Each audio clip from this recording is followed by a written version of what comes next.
Futures back in positive territory once again this morning as the Russian Defense Ministry has said a portion of Russian troops along the Ukraine border have been returned to outpost base following quote-unquote training exercises along the Ukraine border. So that has sentiment back in positive territory in a big way this morning. Reopening stocks leading so far, along with big cap tech names also very, very strong to start things off this morning. A little bit of a downtick there on the PPI number we mentioned yesterday.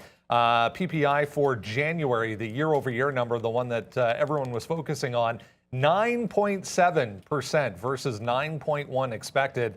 The month-over-month number, 1 full percent, wow, versus 0.5% again, PPI producer prices. So what manufacturers pay to produce the items that consumers buy. So much higher than expected there, 9.7 versus 9.1 and 1 full percent on the month-over-month basis. Going to be an interesting day on that move. Bit of a downtick, as we said, for futures coming off a decent, relatively strong day yesterday. It was a choppy session, back and forth, headline driven all day long. We had the Dow ending the day lower by 0.5%. The S&P was down 0.4%.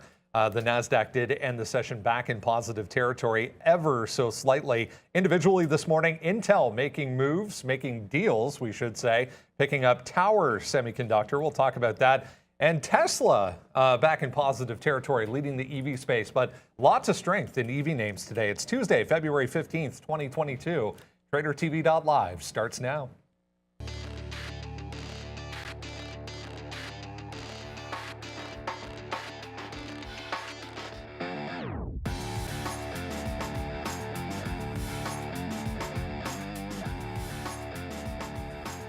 And there we go. Look at where we're at right now. A bit of a downtick, as I mentioned, off that PPI number, but still nicely higher across the board. 1.3 there for the S&P, the Dow 1.1%, the NASDAQ 1.75% after leading late in the day yesterday. Nicely positive for the rest of the board outside of crude oil. We'll talk about some of these energy stocks. This headline out of Russia this morning sending oil sharply lower. So oil to the downside, Bitcoin and Ethereum there. Nice bounce for both 4.5% and 6.5%. To start things off, that is much higher than expected on that PPI number, guys. So heads up on the overall market. But as we said, good start here. Overall positivity back in the markets after what we saw yesterday. Headlines all over the place driving the action yesterday, back and forth, up and down. But we end the day, relatively flat. Yeah, and it was good morning, everybody. It wasn't the worst end to the day. Flat was good because we weren't screaming to the downside.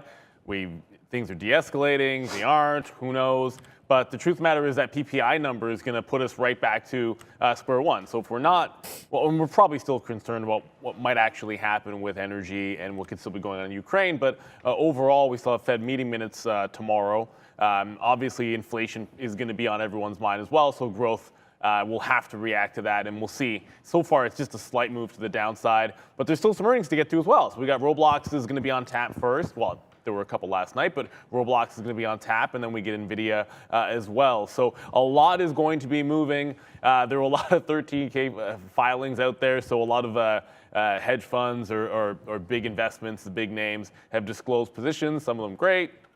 Some of them interesting, but we'll be diving into all of that here today. There's plenty moving, and lots in deal news. So if you see a few gappers out there, like MoneyGram's being bought, RESN is being bought, like those aren't necessarily going to move. You'll see them up a big percentage, but yeah, the bigger deal, of course, is the Intel deal. That will definitely be talking about because the chips are hot this morning.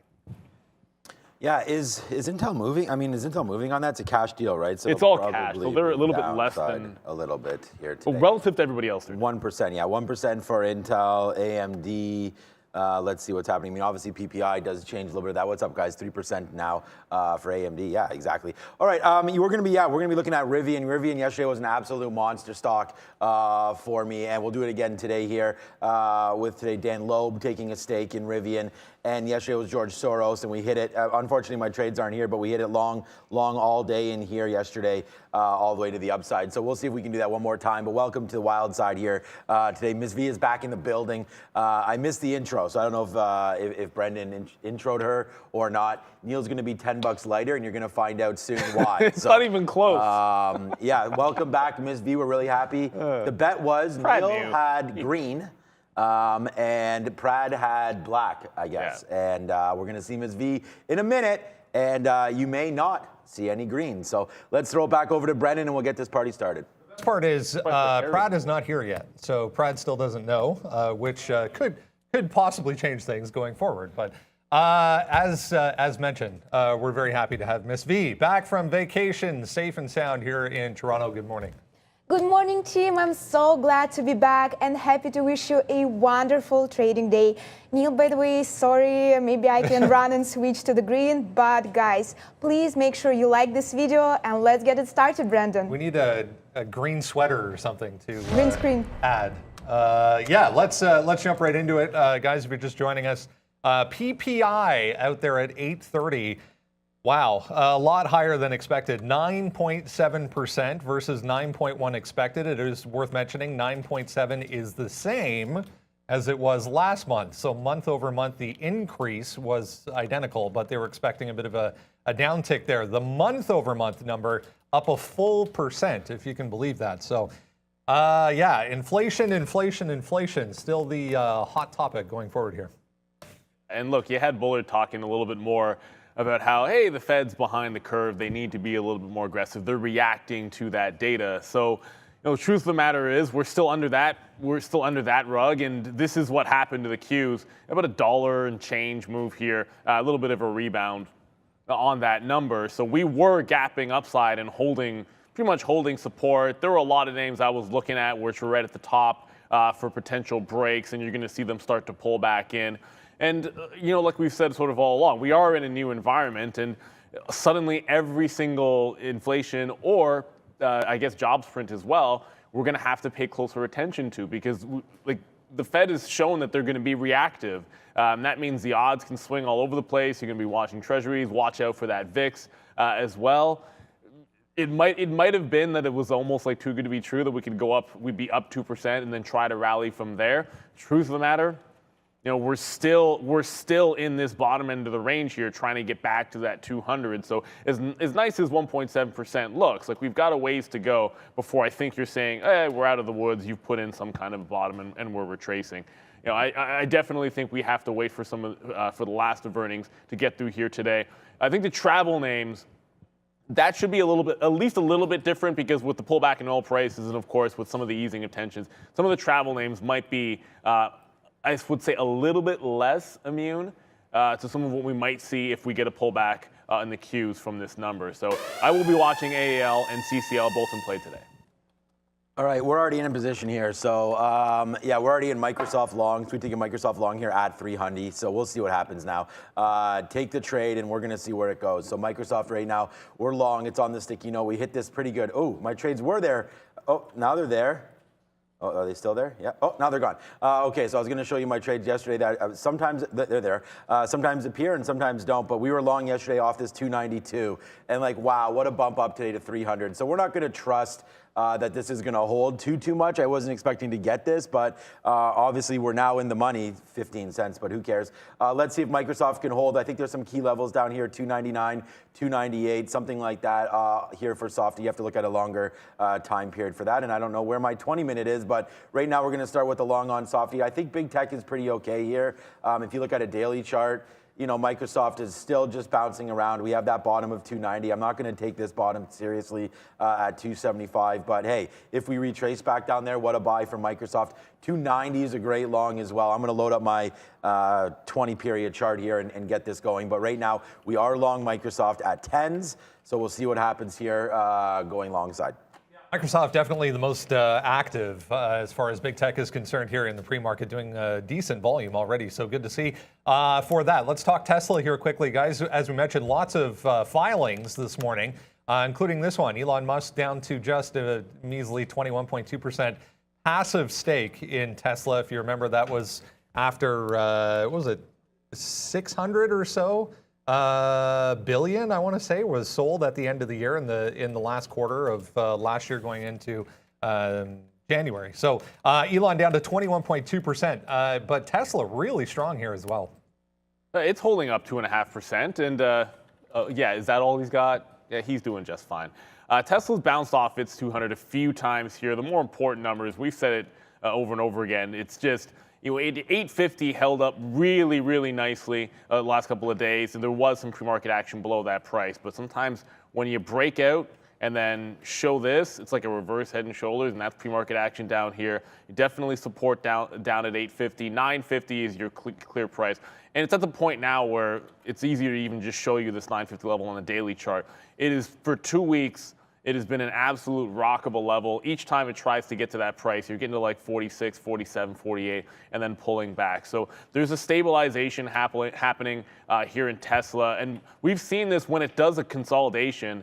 You can definitely have some breakouts. We're not there because we're $50 away, and you're right in the middle of the range. What I'm looking to hopefully happen, and maybe the CPI print is going to change that a little bit. We'll see. We'll see at the open. Was I wanted to see 900 try to hold at the open, and then maybe give you a level to play off of, other than just jumping it at 850. That CPI might change things, and then suddenly you're going back to those 885, 880 areas back downside. But that wasn't the initial plan. I thought we'd be strong ahead of yesterday's high in front of 900. Still have a chance to retake that level and reclaim it. I don't think the Elon stake doesn't really matter. The charitable donation, that's great. But that's probably not going to be the driver. The key here is like the rebound off of key levels, the CPI data, and how tech stocks rebound off of that. And I want to see some key levels get held today in Tesla. If we break 900, like I said, 880 is the first thing that I'll be watching. And from there, I don't see any way we actually test 850. Yeah, I already took 20 cents there on Microsoft for a third of those trades. I haven't looked at anything Tesla related or anything like that. If you want to know the kind of stocks that I'm looking at, Rivian, Softy, AMC, PayPal, I'll put this right here. The sticky note is right up and active for you guys, so thank you for asking about that. Yeah, for me, I'm going to leave Tesla. I haven't traded that in weeks, so I'll leave it alone and just sort of stick with what we're going here. But obviously, as the market starts to bump up here, Tesla's going to start to go. So if you did like to trade any of those names, you can look at, I mean, there's lots of names. There's Fisker, there's Rivian, there's Tesla. But honestly, Tesla is going to be the king in the EV space. I mean, you can't really take shots at them for anything. We'll see. Elon Musk continues to be the rock star, and I think you just punch it through 900 here, and then you can wait for like an 896. I think we've seen the bottoms here today, so we'll see 898 or so, 900. Let's just, I mean, it's always risky to take a shot here in the pre-market as the spread is $1, but at the same time, if you want to take a shot here at 900, maybe it does float back to 905, 906 right now. So I don't know, that would be my play here in the pre-market, but I'm staying away from Tesla today, guys. I have too much, everything's been working too much for me to look at things that really I haven't traded in a bit. Nice move for cryptocurrencies overnight here. We're back to 44,000 and change for Bitcoin, trying to hold above some key levels as well. Jeff Mendel, VP of OTC Markets, joining us this morning to discuss some opportunities on the OTC markets. Great to see you. As always, Jeff, an interesting week. Lots of headlines driving the action so far. A little bit more positive this morning. What's been active so far this week on OTC? Oh, well, Brendan, crypto, obviously a great segue into GBTC and ETH. I feel like we talk about that every time we're on, but for good reason, right? Lots of activity and lots of trading. So let's first start off with GBTC. We have a pretty tight spread here in the pre-market. Few trades going off. It's also trading up. It looks like almost $1.50 compared to yesterday's close. So yesterday closed around 29.45, and it's already trading almost up to 31 right now in the pre-market. That's GBTC, the Grayscale Trust. Let's switch over to ETH, which is the Ethereum Trust. Once again, it's been printing up almost about $2 in the pre-market, so that's over 10%. Up in the pre-market, a little bit more activity actually than GBTC. So I think once 930 hits, both of those names will be ready to go. Also, when you go to our website, otcmarkets.com, if you just type in grayscale, you're going to see all the different crypto products that are available to trade.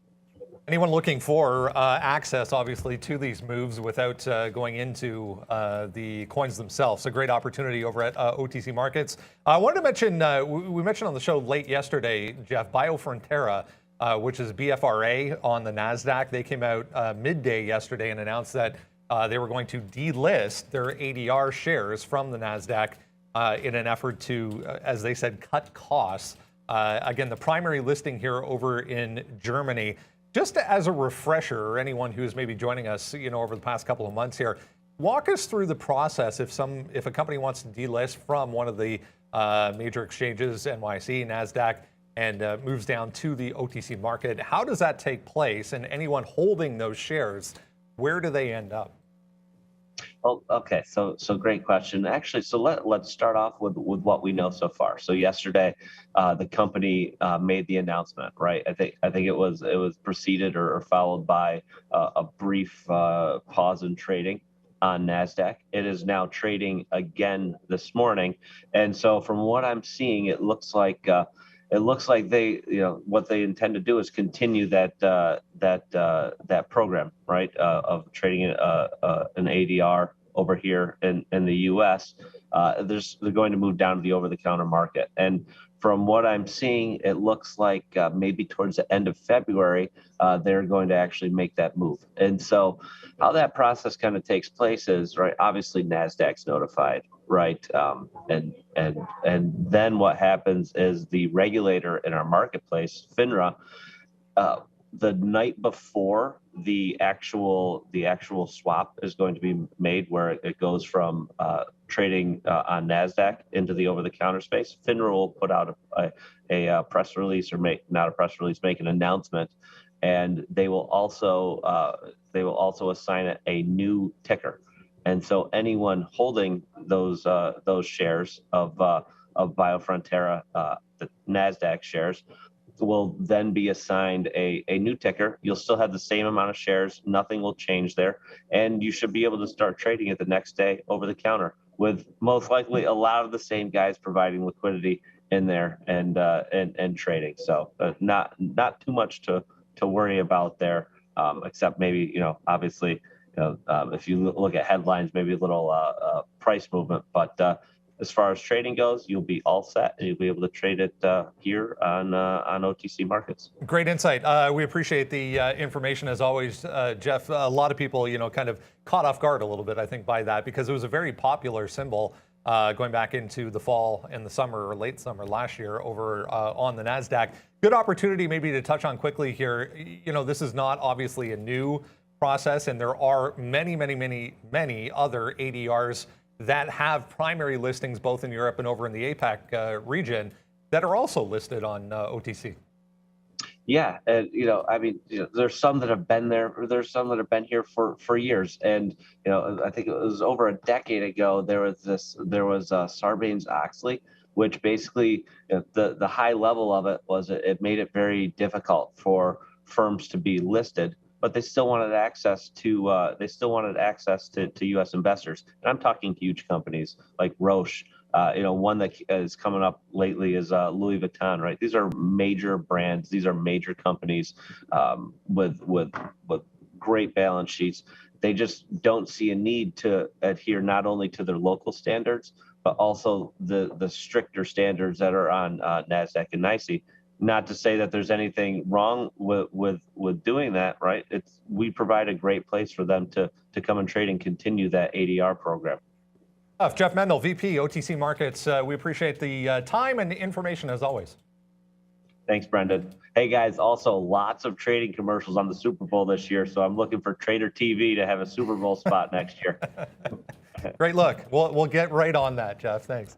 Good stuff. Yeah, if you're looking, guys, obviously at crypto-related products, OTC Market, good place to do that. Absolutely, and look, man, we're like Tesla. We don't actually need to advertise, man. Elon doesn't advertise. We don't need to advertise. Although I did enjoy a lot of those ads, so I'm gonna throw that one out there. Look, it's great information because we get the question all the time. It's like, oh my goodness, what do I do? Something got delisted. Where are my shares gonna go? And it's important, but there's also trading opportunities. We've talked about that many times. So thank you to Jeff for coming on here. Just going to point out, because I know some of you guys are talking about AGRI that just popped up here. Big volume spike. It just actually took out $2. I was quickly going to just note it had all kinds of like price acceptance around this like 230, 240 range, maybe even as high as 250, and it immediately rejected well shy of any of those. So if it holds $2, there is some room till you get to obvious resistance on AGRI. So a couple of things already in the move here today. And yeah, I feel like it's going to be fast and furious because a lot of these names that were in play yesterday were just right back to the same list. And there it is already, guys. Yeah, same, and that's what we're doing, man. We're just gonna continue to do the same thing. There's a Microsoft out again there, so a nice little out here, around 70 here on that print. So another out for Microsoft. We're just piecing these things out. So as we were saying here on the sticky note, follow it at TraderTV Sean, and you'll be able to find out like exactly what we're talking about here. This is what we looked at, 300 long off Microsoft. It came in, no problem. So that's what we took. We're long 300, and now you're printing 370. So a nice little win so far here on Softy. And like Neil said, let's just keep the ball rolling. We're absolutely on fire. I think we have one negative day this month. So we'll just keep the train rolling here. Trade a little bit of Softy. We're out now. Still have a little piece, but let's see where this one goes. Looking to reload if we get below this. But so far, so good. But the futures are starting to maybe turn around here. So I'm glad we're out at 2/3 of this one. A little bit of positivity in travel names this morning. Reopening stocks getting some love up here. Expedia, top of the list. Citigroup as far as upgrades are concerned. SunPower on here again. Clean energy name. Unilever as well. Twitter getting a price target cut, but still positive on the morning. It's worth noting from Wells Fargo. And there's Salesforce. Haven't seen CRM on this board for quite some time. An interesting time for CRM to be on there, right? So look. It's right off this 200 level. It's at a key price level, and with the market trying to make some bottoms and, well, maybe trying to bounce a little bit here, you had some names that are, and we'll get into some of these, like whether it's AMD, whether it's Square, all the chip sector, but a lot of these tech names kind of made bottoms and are rallying off of them a little bit after yesterday. Facebook would be in that category as well. CRM, on the other hand, it got right down into this, I guess that's a February low, a March low from 2021 at $200. And really didn't get much off the schneid. And now you're going to get the gap up, which is mostly due to everything coming up on the de-escalation. You're right above 210. Nice, the bottom end of the cluster. You're holding that 210 level here in the pre-market. This is a good sort of jump-off spot. It's interesting the timing that you get for some of those. And this is right as it's bouncing off of major support. This would be one of those names that you start to pick apart. Okay, well, there are high valuation companies that are good businesses that'll be solid in the next 5 to 10 years. And there's the ones that you're at least a little bit more concerned about. And here's one that actually hasn't recovered that I think would go into that first category. I didn't have it on my radar, and the volume isn't really all that good. But if you don't take out 210 today, then that's exactly the kind of bouncing point that gets you from here, sort of recovering back at least to 240, if not back up to that 50 and 200 period moving averages. So interesting timing on that CRM downgrade. But again, upgrades and downgrades, we talked about this before. Unless you know exactly everything the analyst is saying at that point, like they might not be as negative as you really think. I mean, very risky to trade these things heading into earnings and things like that. So, yeah, look, CRM, they had that deal closed with Slack and things like that. So they're going to have to work out a few things. I'd rather just stick with, like we were saying, stocks that we've been trading. And I actually missed that upgrade downgrade board. So we'll see. We'll just see what's happening here with some volume today. Palantir moving. I like AMC today as well. It's not on the watch list, but it's on the sticky note today back down here. This could get real interesting AMC if we can test it once more down here to 1750 or so. So look out for a little possible flush here in AMC. And then just looking here at the imbalance locator. Palantir, Ford. Oh, I got to look at Ford again. Forgot about that one today. Palantir, Ford. There's CCL. Whoops, I don't know where that went, but there's CCL there on the imbalance locator as Brendan was talking about some of the travel names. So up to 222 now. 20, obviously some support there, but we're well off that 10% higher rate now. Oh, there's AMC. Okay, AMC does have a bid here today, so these will get a lot bigger, hopefully, as we approach 9:30. But we still have 35 minutes to go. So let's wait to see. The NASDAQ is still pushing lower now, like we said. So we did get out of 2/3 of that softy.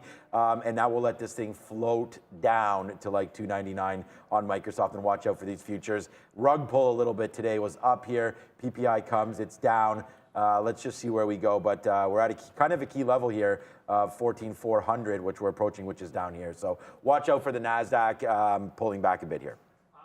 Individual headlines in the EV space. We've talked about Tesla. There's also Solo, S-O-L-O, up on a new deal with a Silicon Valley deal, or a Silicon Valley company, I should say. Fisker here as well, opening reservations for their second EV product, which I believe is called the Pear, if I'm not mistaken, which is kind of a strange name for a car, but I believe it's a smaller, the Pear. So you can buy a Fisker Pear now, or at least reserve a Fisker Pear now. So even FSR up 4% here. Not a lot of volume, though. Like pear as in the fruit, P-E-A-R? Yeah, that's... Is that what it said? I really don't like that. that. I got him selling my shares. Yeah, you don't name a car a pear. That's ridiculous. But okay, Fisker, again, I've been saying, I haven't been buying any more shares in this name. I think we're stuck somewhere in the mid-teens here with this name. But I mean, you have the bottom of $10. So if you like Fisker down, if you like any of the EV names down here, I mean, you could pick Lucid. I mean, they're all near bottoms right now. I mean, obviously there's going to be more dramatic bottoms, but even this is 12 and the bottom is 960. So you're not too far away if you want to stash some cash in a Fisker. They are going to go with these cars. They're going to produce them. They have the Ocean. They have the Pope Mobile. They've talked about it. Now they have this Pear product apparently. So apparently, but I don't know what to think about that headline. But Fisker today up 4% is nice. They like it. You're trading up here on the 20-minute. You still have 1280 as a high. What kind of volume is there? 120,000 shares. So this is what it's doing today. Nothing. If you like it, I think all these names fall down off the open. So maybe it is worth looking at a Fisker around 1150. So all of these names will fall off the open. So, watch out for that. And here's what Fisker looks like. So a fall down into this area, 1140, 1150. I think we'll put a bid down there. I'm pretty sure we'll get filled. So let's see if it comes back into mid 11s. That should be good. And then you see what happens to the upside. But hey, 4% is nice, but there's a lot of stocks up 4% today. Yeah, I mean, like I look at Lucid and I just like the range a little bit better. Like Lucid, look at today's high, 28.40, basically right at yesterday's high, and then you can sort of just look at where it broke out and then pulled back into 27.25 here, a little double bottom action. So it's a little bit more clean if there's a range to be held, what you'd be doing there. And then Rivian, which we'll talk about as well, but that's sort of the same thing. Like Rivian had that 62.25 break that then held support in the afternoon. You've got the exact same high at 66.5. So both of those two names very clean with yesterday's range and today. So I think it makes it a little bit easier to go back. And again, if you're also comfortable having a look at those levels and how they traded around in the morning and afternoon, then you're a little more comfortable going back to those walls. So those are the two I'm watching today. As I think about that, I got to make sure I pay for Lucid shorts because I remember that we never have them. But yeah, I'd rather be looking at something which has the levels to play off of. And that's like the story. Fine, whatever. The Pear thing, we can all joke about that. That's a pretty terrible name. But I'd rather trade something that has setups and actually has levels we can work off of. To me, that's Lucid and Rivian. And you pull up the 15-minute, and it's not confusing as to where you see the trade start to gravitate and where there's price acceptance. So you know where you're breaking out on Rivian. You know where you're breaking out on Lucid. I know exactly where we're looking for a consolidation buy in both those names. There is some meaning behind that, it would appear anyways, guys. So the revolutionary, can we show this, Lucas? Thank you. The revolutionary Fisker Pear, which stands for Personal Electric Automotive Revolution, apparently, will start at $29.9 US before taxes. So there's not a lot of images of it. I was trying to find a picture of it, but I mean, that's the only thing in the press release. So. There we go. That is the Fisker Pear. Let's bring in Arun. Arun back remote once again with Miss V back in the building here, joining us to have a look at the overall market here. Arun, we're trying to hold some of these levels from this move up overnight, but still, nice positive. It's positive to start, but I mean, nothing's really changed in terms of dynamics because the market's still willing to work within this wide range that we've kind of established here. It looks like 4,500 or so is going to be the top end. 43.20 was the bottom end. We were looking for long south of 43.60 yesterday. Never got the setup, but hey, it bounced right off the 43.60. So entered the zone, never set it up. That seems to be the pattern this market wants to work with here, where it's starting to enter some buy or sell zones and then never just turns around and quickly goes in the opposite direction, 50, 60 points. So here we are again. We're in the zone here. We're in that area where north of 50 into 55, going all the way up to the evens, up to 4,500, there is a sell zone available there. It's just a matter of finding the right setup, and we need to get that set up to get the risk under control. Otherwise, you're taking shots, and this market, like I said, has just been flying around whichever way it wants. When it decides to go, it goes. So 4,500 up top. I'm looking for a sell setup. If I can get it, I'm going to go for it north of 55, all the way up to 4,500. And then, of course, if we fall down, wide range to the bottom. I had nothing pretty much until we get back down to that 43.60 area again, going all the way down to 43.20. So wide range down below, wide range up top. We are up 1.5% on the NASDAQ, 1.1 on the S&P, and it looks like it's going to be another one of those wide-ranging trade days. But hey, volatility brings opportunity, so this might be the day where we actually are able to get a setup within one of those zones. And if you do get that setup, you're just looking for it to go back to the other end. That's pretty much the read until we get a breakout, a solid breakout, which I think would come at 46.20. Until we get that point, this is how we're going to have to trade this market, or tomorrow could bring a lot of volatility, set something up. That could be a different story. We'll deal with that tomorrow with the Fed. But for the time being, wide-ranging trades, I think, are going to be the way to go. Good stuff. Thanks, Arun. Yeah, Fed minutes tomorrow. Keep that in mind. So as we said, the volatility continues. That's a link to the watch list, guys. We send it out every single morning. Make sure you bookmark that. Absolutely free. All you need is an email address. Miss V will have that in the chat for you if you require it. Let's go to Rivian to start things off. Yesterday, as we said, it was George Soros. Today, Dan Loeb's third point, disclosing a stake. Not a huge stake overall. I mean, I think it was, what was it, 4 million shares. So third point, 4 million shares in Rivian. Yeah, yesterday, I mean, I was saying that I think we've sort of seen possible bottoms in Rivian temporarily. I mean, we have no idea where this thing is going to go in the next little while. But, you know, I was playing off some of these levels yesterday, 58, 59, 60, and then just buying it ahead of that. You know, willing to risk $2 or $3 to the downside. I mean, that's what you have to do on a stock like Rivian if you're going to have the wins, right? I mean, and that's where we were. And again, I wish that, you know, our trade showed up yesterday. But down here, we came in yesterday with the George Soros news, bought some 59s here. It just ripped to the upside. We're able to take this long. Then it came back in and we were using 62 as our longs again, and then 62 up to 66. So like I said, this is $3, $4, $5 moves. Here you had obviously top to bottom 650. It bounces off to $61 again at 2 p.m. And then we had this trade again, which gave you 64. So again, another $2 winner. So, I mean, just, you know, if you're going to trade this name, there's nothing wrong with taking out pieces. I mean, like I said, yesterday afternoon, those of you that were watching know we had this trade and know we had this earlier yesterday. So we're going to try to rinse and repeat it here on Rivian. You know, they're not making money. We already know about Rivian, Ford, Amazon. The stories are here, and we're just going to wait to see if we're able to get Rivian cheaply today. And I have bids at $64. So if this comes in, we'll see about it coming through here on Rivian, and then using, I mean, even if we use yesterday's bottom as something, you know, 60, I mean, the bottom is in the pre-market here where we opened up, but maybe $62, $61.50, something like that. So again, fade it back in. If it comes back in, we'll take the trade down here and then hope to rip it up another $2 back to where we opened. So again, I think you need to have at least $2, $3, $4 worth of risk here.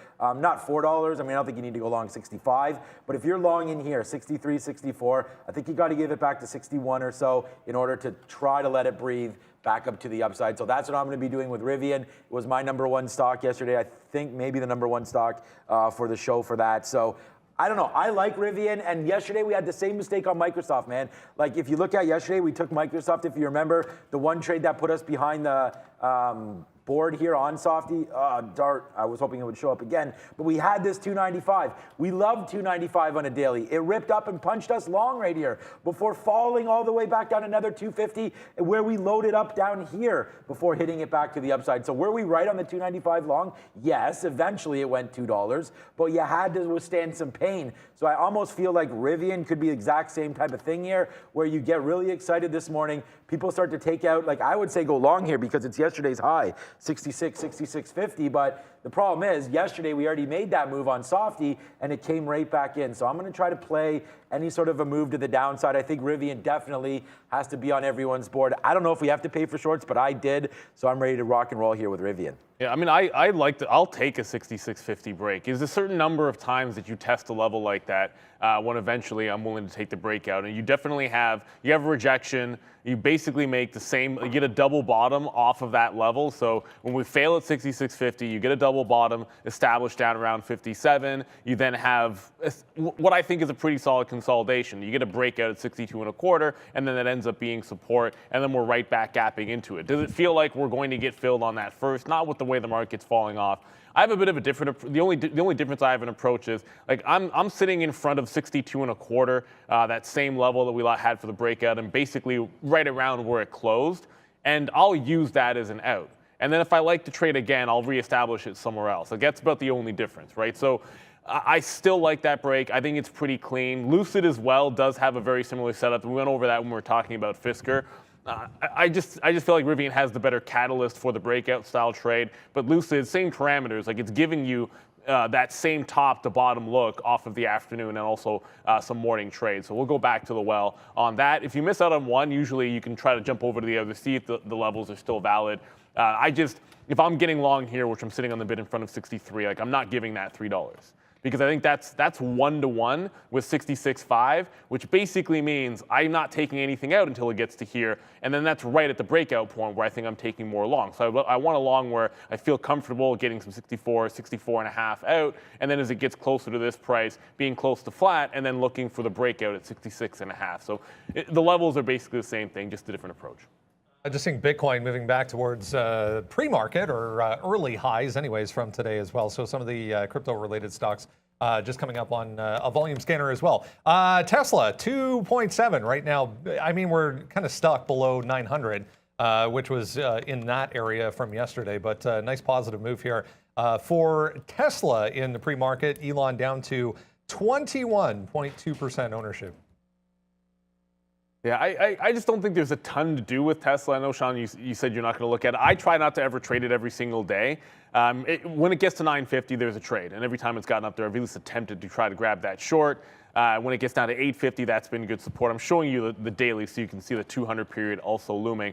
But right here at 900, this just feels like a little bit of a trap trading it in and around here. Like you can maybe scalp off that, but I'm looking at 880, 885. Like if we can start to make a base around that price again, and that's had some significance in the past, that's something a little bit more juicy to jump into. And at least that gives you room to these highs. And if you don't take out these highs, it gives you some room to carry the trade a little bit longer. Clearly, I like Rivian and Lucid today, and I'll always say if I'm trading those, I'll always watch out what the big daddy's doing over here in Tesla. Like the last thing you want is to be sort of adding to say a long position on a pullback and then having Tesla break a key level at the same moment. It's the kind of thing that'll maybe run some stops on some of the other names. Or you could have, if Tesla's breaking out, and you're on the offer, about to take some profit, maybe you pull your offer as Tesla starts going and then just extend it a bit further. So I always have this one up when I'm watching the other EV names, whether I'm trading it or not. I don't know that we're going to get the opportunity at the levels we want. The market's going to decide for us, but I don't want to jump in here at that 900. It's just, it hasn't been too clean. Outside of rejecting it in the afternoon yesterday, at lunchtime yesterday, there hadn't been too many sort of clean consolidations and breaks from there. So I'd hate for it to roll over. If it rolls over from there, I'm not looking short. That's why I'd have to wait around for a bit. All right, Bitcoin 44,200 right now, up 3.9%. Ethereum nicely up 6% over the last 24 hours, up to 3,100. And again, a lot of this is on the relief here from pressure from Russia and, some of the troops going backwards there. I guess this is all sorted by the rank. So XRP here, number 6, has just taken over Cardano briefly here. So Cardano up 6%, 1.1, Solana 101.90 here. A lot of you are interested in Shiba Inu, 3131 right now, according to CoinGecko, and Dogecoin 15 cents. So some of the crypto names starting to move a little bit here. And on that news, you're going to get HUT. So HUT 8 today was up 7 or 8%. Let me see what it is now. I haven't looked at it in a bit. Yeah, okay, so still up that 6%. They're above the 50-period moving average. If you're not comfortable buying altcoins or anything on some of these exchanges, I don't blame you. So what you can do instead is buy. Coinbase moves more, they have more things going for them than a HUT or some of these other ones, Riot, Mara, things like that. But they're more tied to Bitcoin. HUT 8 is a little bit more tied, from what I can see anyways, to some of the altcoins. So, that is now above the 50-period moving average. It did have a pretty dark day down here near $5, but you're back up to 750. So if you thought that crypto was going to turn around, I would look at HUT 8 today a little bit, and you do have the bottom there of 7. So I mean, if you're going to trade it off that, that's not horrible. Yesterday's close was down here at 685, and we did that a little bit of a dip down, obviously in the market dipping down as well. So if you want to trade HUT 8 today, I can't blame you with the bottom of 7. Like o'clock. If you didn't like this video yet or just joined us, please make sure to smash thumbs to the upside, and let's get at least 1,000 likes before the bell. Take it away, Brendan. Yeah, let's move on here, guys. We'll talk a little bit about the chip makers. Intel, the biggest headline today, and here it is, picking up Tower Semiconductors for $5.4 billion. You're going to get $53 per share of Tower shares that you own in this deal. So there's deal making, but there's also a lot of relative strength here. AMD among the most active right now, up here 3.5% already for AMD. Yeah, we like AMD for a trade. I'm just going to get the tower thing sort of out of the way here, because you're going to see, again, a monster spread. Like, you just had the ARM deal not go through. This isn't as big as ARM or Xilinx thing. It's $5 or $6 billion, but it's in line with what Intel's plan is going to be, right? It's all about building out their foundry, and then being able to access a broader set of customers, which is going to be able to do for them.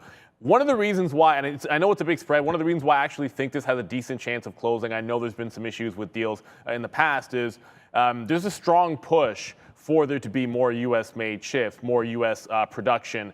Intel's investing in $20 billion in a plant.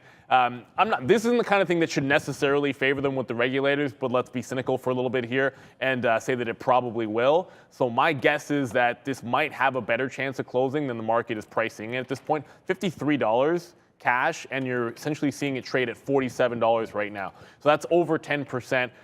A lot of times these have been a fade on day one, so if it gets to about 50 or anywhere close to that, it's probably worth, just for the day trade, selling into it. But I don't necessarily see this as extreme as Activision, where it would have that kind of just an instant premium. So I might try to take a shot at some point going to the long, maybe off of 45 or something like that. But Intel, probably kind of the situation where as you acquire all cash, you want to wait a day or two before finding a bottom on that one, because it's relatively weak. I mean, everything else in the space is up about 3 to 4%, I want to say, and it's pretty much flat, but that's because they're making a cash purchase here.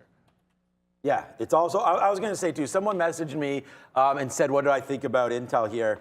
Look, man, it's at the same, Intel's been dead for 5 years, guys. Like, I agree with Neil. This is a good move in the right direction. They need to do, if you've been an investor in Intel since 2017, you wake up today and you think you're still in 2017. It's the same price. So for 5 years, Intel hasn't moved.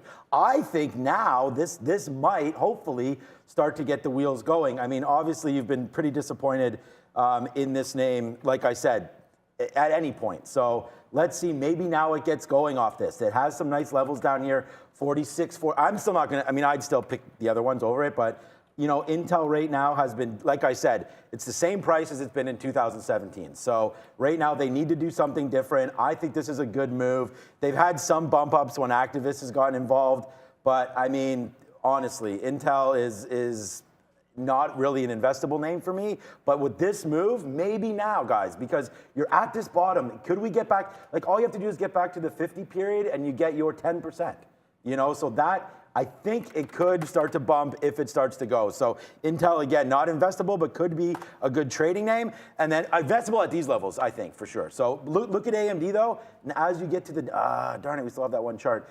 I think AMD, again, watch out for these markets. The markets are falling here pretty good. You see my Microsoft position goes in and out of the money. Good thing we already took some of that out. We could retest these bottoms here. I mean, you're going to think that seems crazy that you're up 3%. But if this NASDAQ goes anywhere near zero today, then AMD gives this all back, and then you're right back down here at 113 again. So I'm sort of sitting on my hands a little bit. I do have a lot of lower bids right now. I'm not going to focus on AMD because I don't like it in here. It has to come down to some of these bottoms for me to get involved here. So again, like this is the 20-minute chart. If you're playing with it in here, you're kind of playing with fire. You do have this 117, but that's right where we are now. You have 115 here, but again, if you hit the 115, I don't see why we don't test 114. So I'm going to wait on this name as the market pulls back, and it's there's really no love here for the NASDAQ. I mean, ever since this is PPI right here, it came out, it battled a little bit back to the 50 period, and then hit it and just tried to go again, and now you're back down, and we're going to test that 14,400. I wasn't too much listening to Arun there, but I was wondering, for me, 14,400 is pretty key, and we're at 14,460 right now. So let's watch out for the NASDAQ. It keeps on pumping to the downside. So for me, AMD is a wait. They all are. But as far as like putting money into work on something, I wonder if Intel down here at 47 is a good one to take, because I think your money's the safest in this name. So if you did think that there was like a big decline coming, Intel's got the dividend. Intel's now making moves, which we like. So I think down here at 47, I may begin to dip some toes. Talk about big tech. Sean, already in Microsoft there this morning. There was a lot of filings, as we said, including this one that came out after the close yesterday.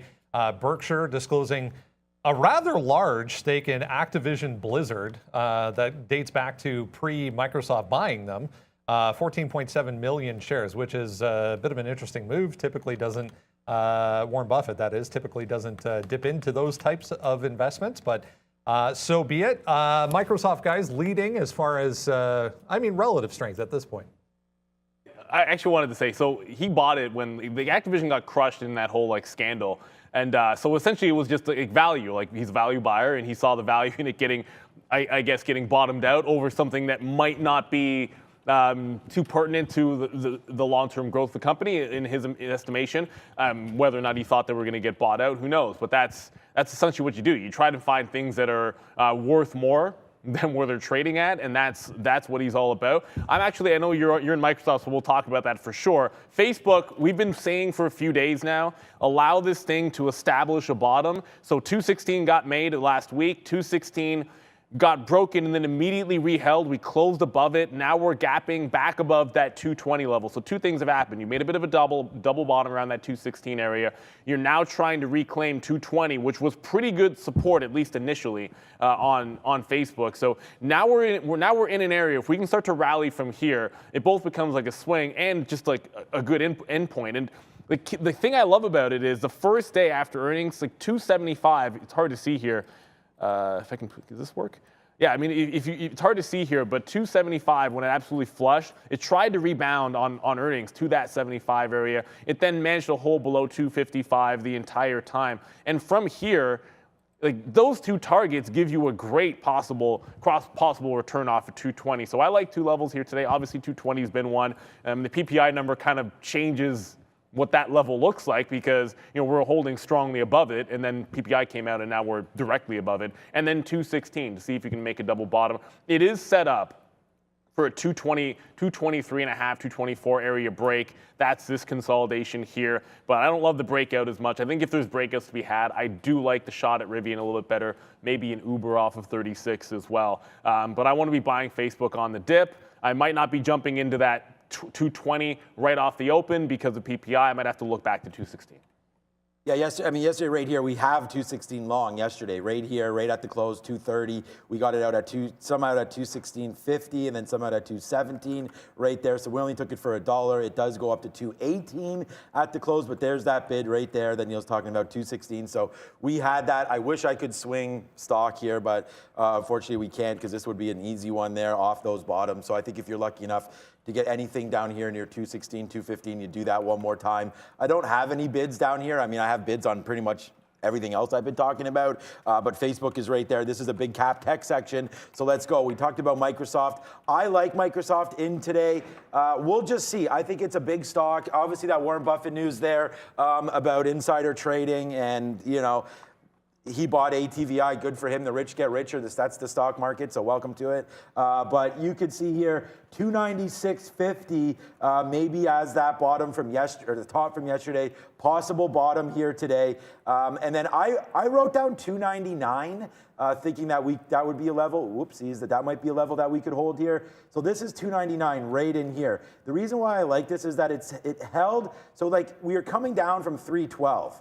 Okay, and then it held here before dramatically breaking to the downside. And once we broke, it was like, see you later. This was on, I guess this was Friday, where the market absolutely tanked into the close. But before then, we were holding these 299, 300 areas. We held it back on the 8th, and then we were holding it a couple times here on this day, a Friday of the 11th. So, you know, 299 does have some support, I'm thinking, but if it breaks, then honestly, the next area is 296. So when it breaks to the when it breaks, I don't know, maybe if it breaks, then we're gonna get out at 298.50. I already have my stop order set for that. So as if I don't get carried away, buying all the way down, because that is what I'm gonna be doing. I'm gonna be buying all the way down here into 298.50. My orders are already there. Let's see if it cracks. And if it does, we're gone. But 298.50 is my out for Microsoft, and we're gonna be averaging in all the way. So the other one, big cap tech, if we're going to talk about it, although they're not really big cap anymore.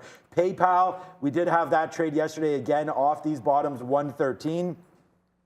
It's in the sticky note. I said, let's start to build this at 114. So we'll start to build this at 114.50 in here. Yesterday's sort of high in the afternoon. We'll start bidding here at 114.50. If we do get a drop down, we like PayPal into 113. I have 7 ideas here on the sticky note. So I'll put it in the chat if you want it. Go over there to @TraderTV Sean. We have them all. Now Microsoft's starting to move backside. Now 25 cents in the money on Softy. We were pretty close to getting long at 299.50. My bid is 299.30 actually. So a little bit of a dip down. We would have got a reload, but there goes Microsoft right back up to the top side as the market looking to rally here.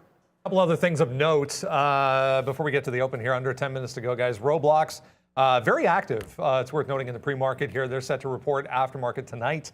So there's that. There's also news on space. Virgin Galactic reopening ticket sales, or a window at least for ticket sales if you want to go to space. So space up significantly here. It was as much as 10%. Yeah, we're still holding up nicely here. 10% for Virgin. Yeah, on the 15-minute, you're going to see very quickly, because I know we're getting close to the open. $9. We have 8 minutes. Lots of time. Yeah, we have lots of time. $9.50 on the 15-minute chart is going to stand out like a sore thumb. There's even a lower high here at $9.25. I'm probably going to take a few shots, or at least swings, I should say, for the pop and fade type of idea. You're getting the gap up. You basically held 950 and then consolidated lower a couple of times. But you know, Virgin Galactic's a name that has had some squeeze to it at times, so I'm being a little bit patient. If it was something else, I might already have been sitting in a 9 to 9.10 short, but I want to allow it the chance to pop up at the open, maybe take some levels out. Roblox, I know, is going to be reporting tonight.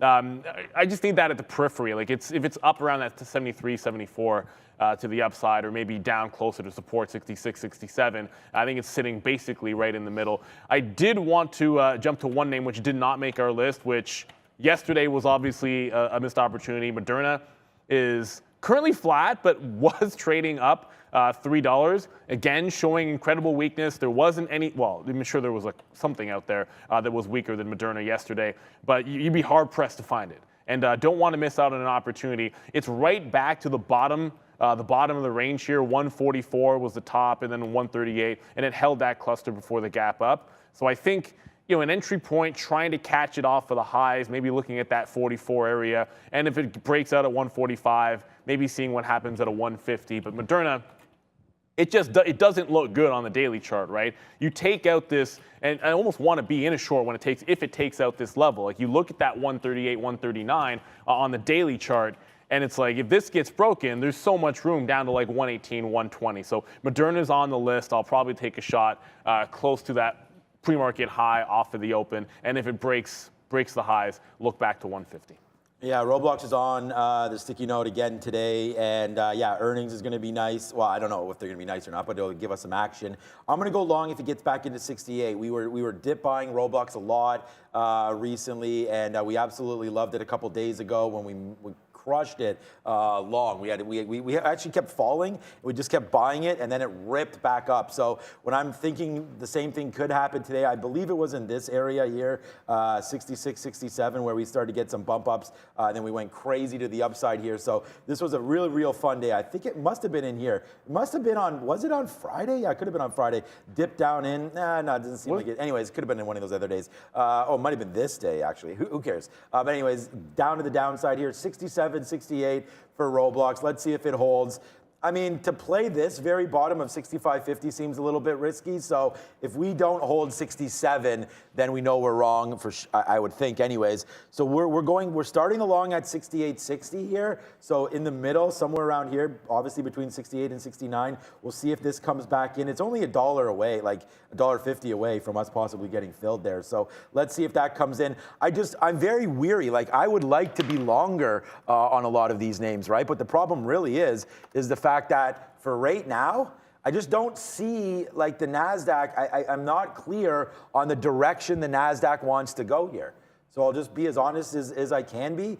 If I thought the NASDAQ would rip, then I'd be putting these orders a lot closer. So I'm going to try to play for some dips. We're already into softy right now, so hopefully that will work to the upside as it's trying to resist some of these levels. And again, normally I would have been longer at 300. We would have reloaded that trade, but we didn't do that. So let's wait to see what happens here with softy. I'm a buyer of all of these big cap tech names. They just need to come in a little bit here today. I think today's a green day. But I don't know, man. I don't like what the NASDAQ's doing. It's good we're above the 50 period. With only 5 minutes left, quickly, Brendan, I know you're ready to rock and roll just quickly here. Space, Neil talked about that. We always talk about Palantir. I'll look at those for levels.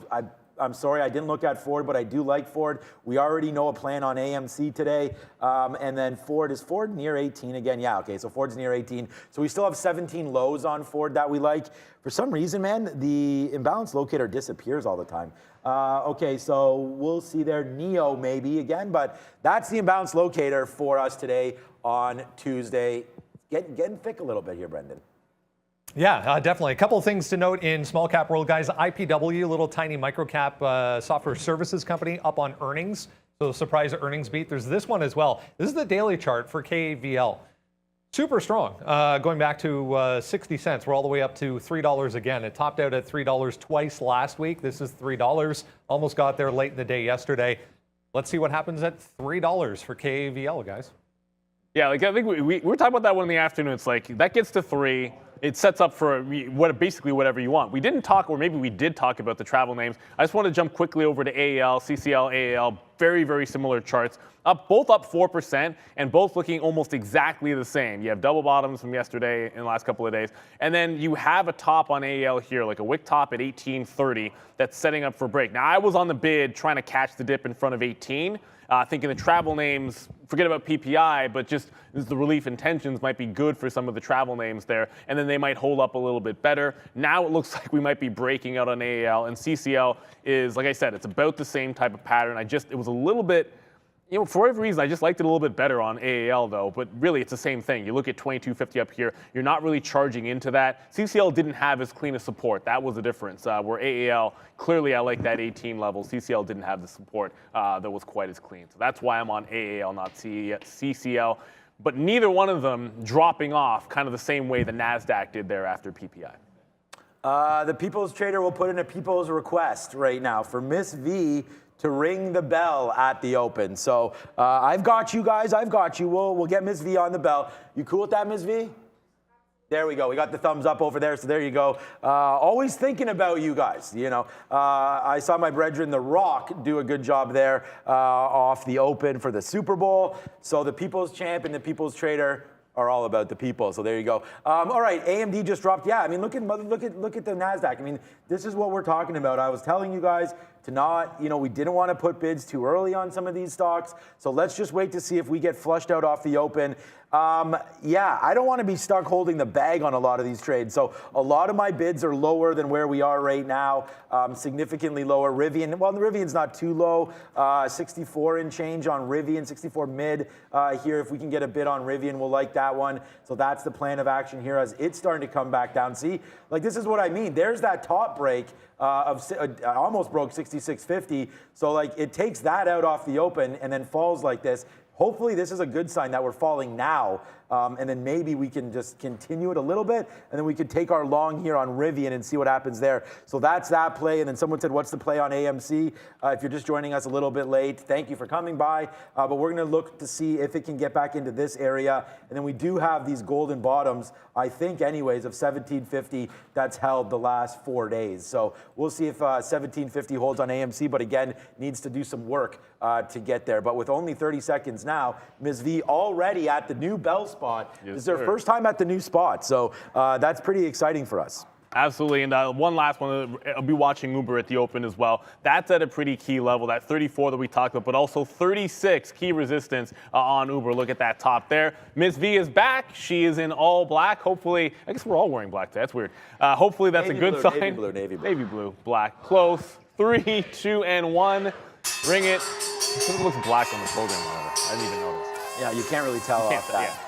Okay, so here we go. Roblox already long 68.60, so we take that first print. Let's see where we go from here. It's trying to print a little bit higher, but it's not open yet. It's on the NYSE, so that is, of course, Roblox right now doing its thing for us, and we're going to see where it goes from here. But right now, Roblox to the upside, not. We're long right here on RBLX. All right, Microsoft doing its thing as well. We're just going to have to wait, man. The market, like I said, look what's happening. We do have a little bit of a tank going on now, so we are patiently waiting to see if we can get some fills. Oh, I just missed. So there was a pop on Moderna right at the open, which was kind of what I was looking for. It got to 143.30 or 85. I just missed it in front of 144. So I'm going to maybe drop down a little bit, see if I can get into Moderna. I didn't want to miss that. When I talked about Uber possibly making that move into resistance at 36, it's instantly rejecting it. So 36, it's a big level on the 15 minute or the daily chart. I think if Uber gets through, it can be bullish, but below that price, I think you've got to be shorting. And Cavill is almost already at $3, by the way. Cavill, oh yeah, that's crazy. That's the level there. Crazy name there. Okay, so let's just go, guys. All right, Roblox starting to battle back. We are up here north side of 69 to see if that can do something here on the north side of 69. So that's one level that we're looking for here on Roblox. Nothing else really hitting right now. So that's what we're looking at right here is Roblox and not much else as that's the only position that we're in. Microsoft has started to continue to fall down as well. Waiting to get a bid. We are at 299.40. Looks like it just touches 299.50. So pay attention to see if we get into some Roblox or some Microsoft down on the low side here as well, guys. Yeah, and immediately testing 145 on Moderna. The other one that I'm trying to get into actually, oh, there was the spike and there was the roll. So I just got, there we go. There's your spike up. That's your pop and fade on Uber. So I just got 35.55. The stop is pretty clean. It'll be at 36. And the same way, Moderna, if it holds above this 145 for much longer, trying to test the top, I'll get out of it and try to play another level. It's a bit of a different story in Uber. If Uber breaks 36, it's in breakout territory. So it's already established a pretty firm bottom end there. And if 36 breaks, actually I'm reversing into a long on Uber. All right, yeah, just trying to see what's happening here with crypto, with various things happening right now in this marketplace.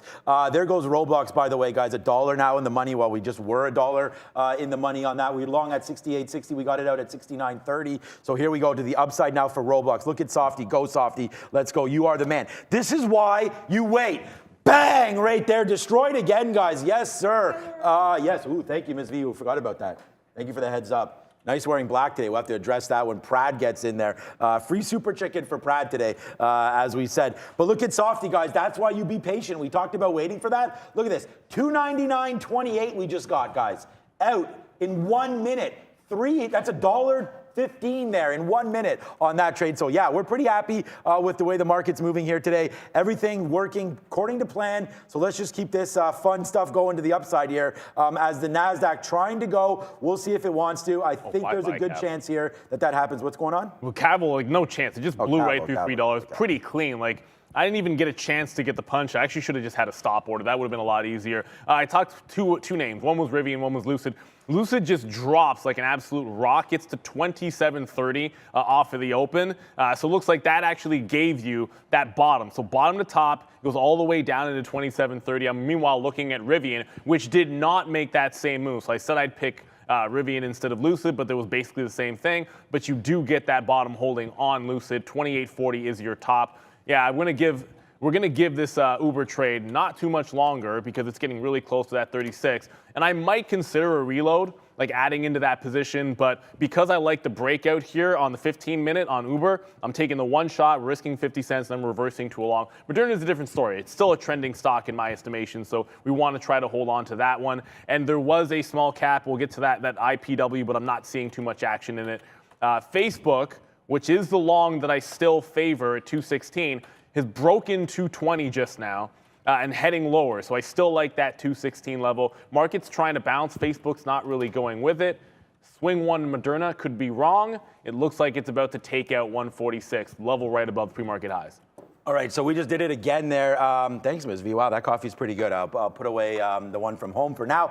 All right, so there's Roblox out again. Look, we just noticed that, okay, now the NASDAQ's popping, so okay. Maybe that was a mistake. I thought the NASDAQ was coming to the downside there, so which it was. So we took a nice little out there on Roblox. And again, on the sticky note, I mean, if you're not paying attention to the sticky note, then that's fine, but go ahead. We talked about getting long at 68. There's $1 for you right there. We took it out 1/3, out another third. We still hold 1/3 now for higher highs here on our friend Roblox. And then Mr. Softy, by the way, how about them apples?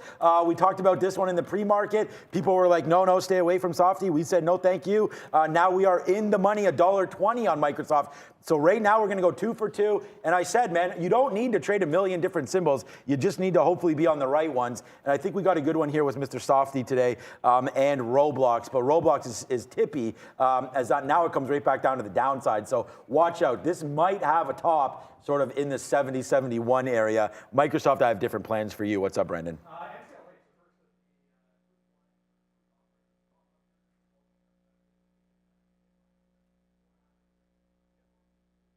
Yeah, I was going to check back on those because those are the longs. I liked AAL over CCL, but I'm going to go back to Rivian here. It does make the break. Unlike Lucid, it doesn't actually get you down towards that support from the afternoon, so it just makes the break. Once you clear this level, I'm looking at targets sort of obviously up to 69. But given that I'm looking at the cluster, this pre-market low as an out, that's about $1 worth of risk. So once it gets above 67, I'm looking for that first one-to-one trade. So that's going to be the plan over here on Rivian. Uber, by the way, is still holding up. Well, when I say holding up, I guess holding down would be the way to look at it because I'm in the short position. But this is at 36. Even though the market started to bounce back, it's actually holding the line here off of those lows. So that does seem like it's going to be okay.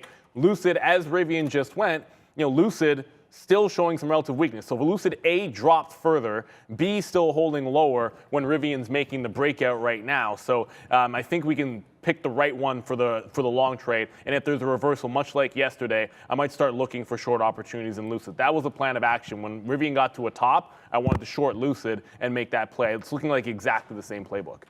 All right, let's go and figure out, okay, how low did PayPal go? Because now we're just in these positions now, and they're in the money, so we're just going to let them go.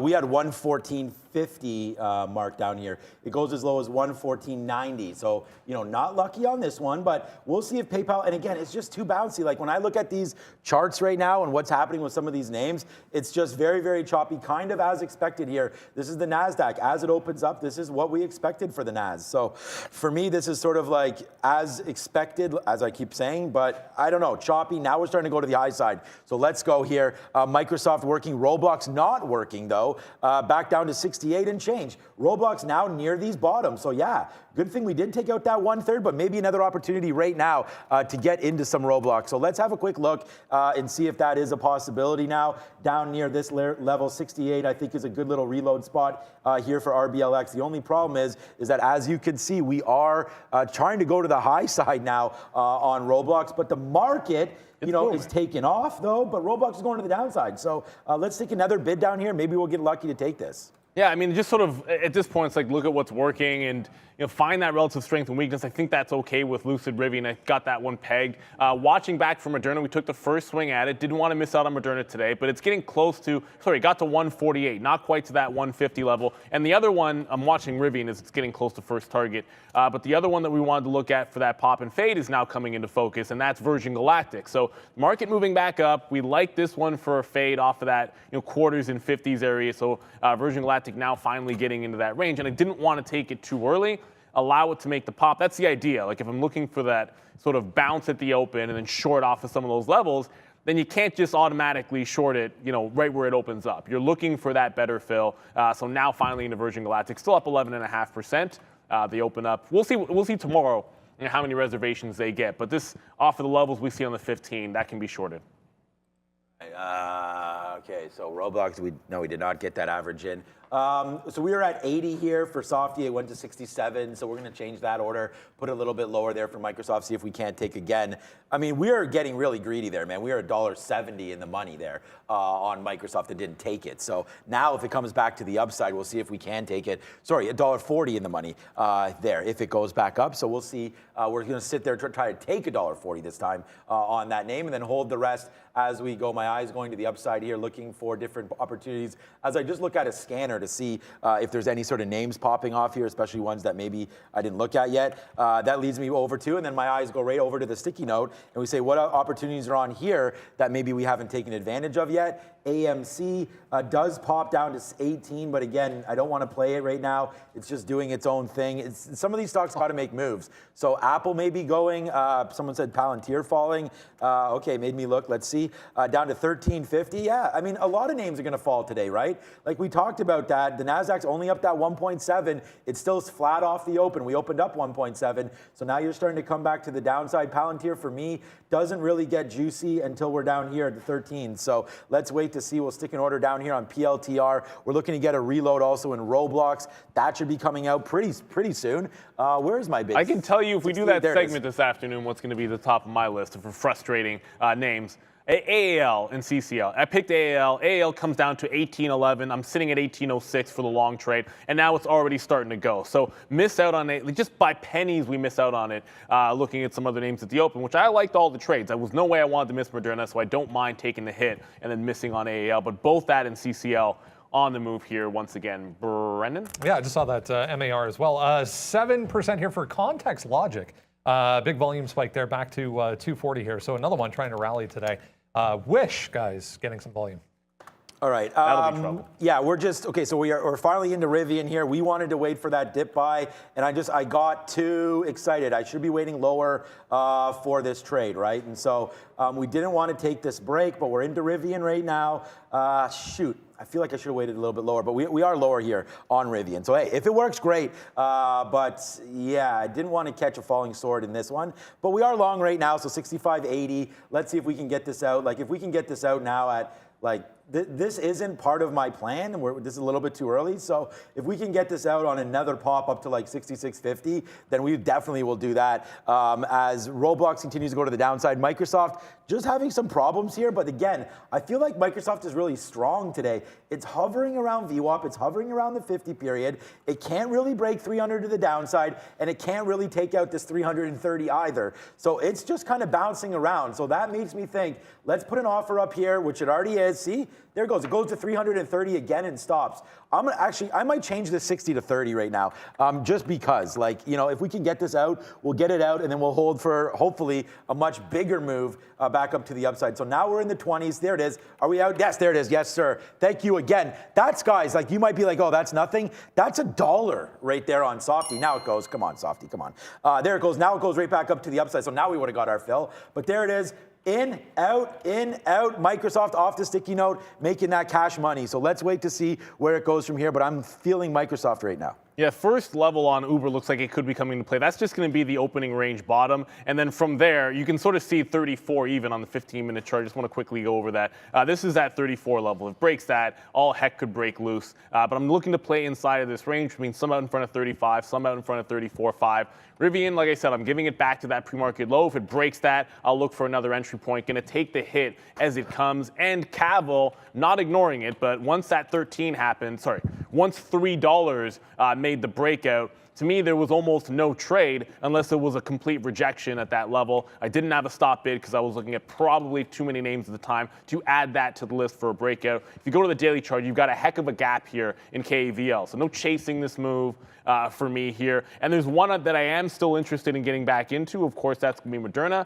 I always want to take 3 shots at it. You get the first break. It cleans out above the high of the day. It's actually right back below that pre-market level at 145. So any kind of consolidation here, and I might play off the retest of the high. Until then, I'm waiting for 150. That was the other price range that we wanted to establish. I just took first out in Uber, but really, I can go over, actually, did I just get 2? Yeah, I might have got 2 fills there in Uber for profits, but I'll go back to Rivian. There's your breakout. There's your clean out on that break. And every single time I'm going to make that play, could hold on to it. I still like it at lower levels, but if I like it down at 62.5, 63, I'm not holding 66.5 to that. That's just ridiculous. So we're going to wait back for the 62.5 to 63 area on Rivian. That's where I think the bid should show up. And now I can go back over to Uber. I always want to talk about what's concerning first, and then jump into what's sort of easily working out here.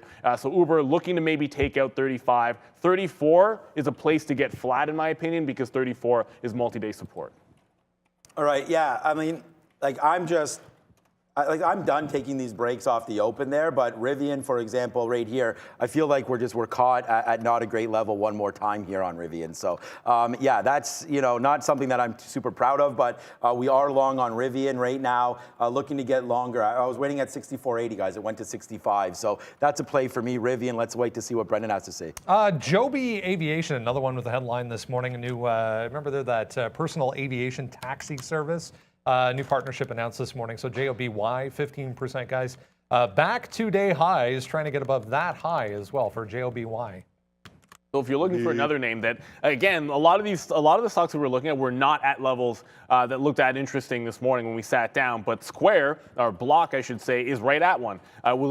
116 double top here, and then yesterday in the afternoon held 111 in the afternoon, and then closed up right around that 112. We just bounced off of it. So with the market trying to get back to the upside, Square has been one of the stronger names in this market. So I'll go back to that. Jump on the bid. It's got a very clean out down around that 111 area. So we're gonna get into Square. Didn't think this would be high on the list. I thought we'd be getting Facebook instead. I thought we were getting the travel names. Those ones only broke out, never gave you the dip. Facebook's still coming to the downside, but I'm waiting at 216. So, Square just came into that key level. Facebook, we're still waiting for it to get out in front of that 216 on the way back down. You are actually seeing, if you look at the NASDAQ, actually, it's bouncing and starting to come back to the upside. That's why I wanted to make sure we could find some kind of a long at one of these bottoms. I think Uber, that's a short. It has to break 36 until it gets there, but I wouldn't necessarily want to be failing to take profit on Uber if the NASDAQ were to get back towards those highs. Okay. Yeah, I mean, I don't have much to report on right now. We're just kind of massaging all these trades. We did take another Roblox long. We're long now at 68.10, so we're long right here on Roblox. Hopefully it did go bump up to our price. We'll take a piece out at VWAP if it goes up to 68.50 again. Great out there for Mr. Softy, man. Now we're light on the stock and we can afford now to reload this position. But you can see the futures are now starting to come back in a little bit. So this might not be something that we're looking to do here on Roblox, on Softy is a reload. We're already into Roblox, like we said, and we've already taken some nice profit. So now we're pretty light on this name. The one that we're the most happy about, though, today is Miss V is back in the building. So let's go over to Valeria and see what she's talking about.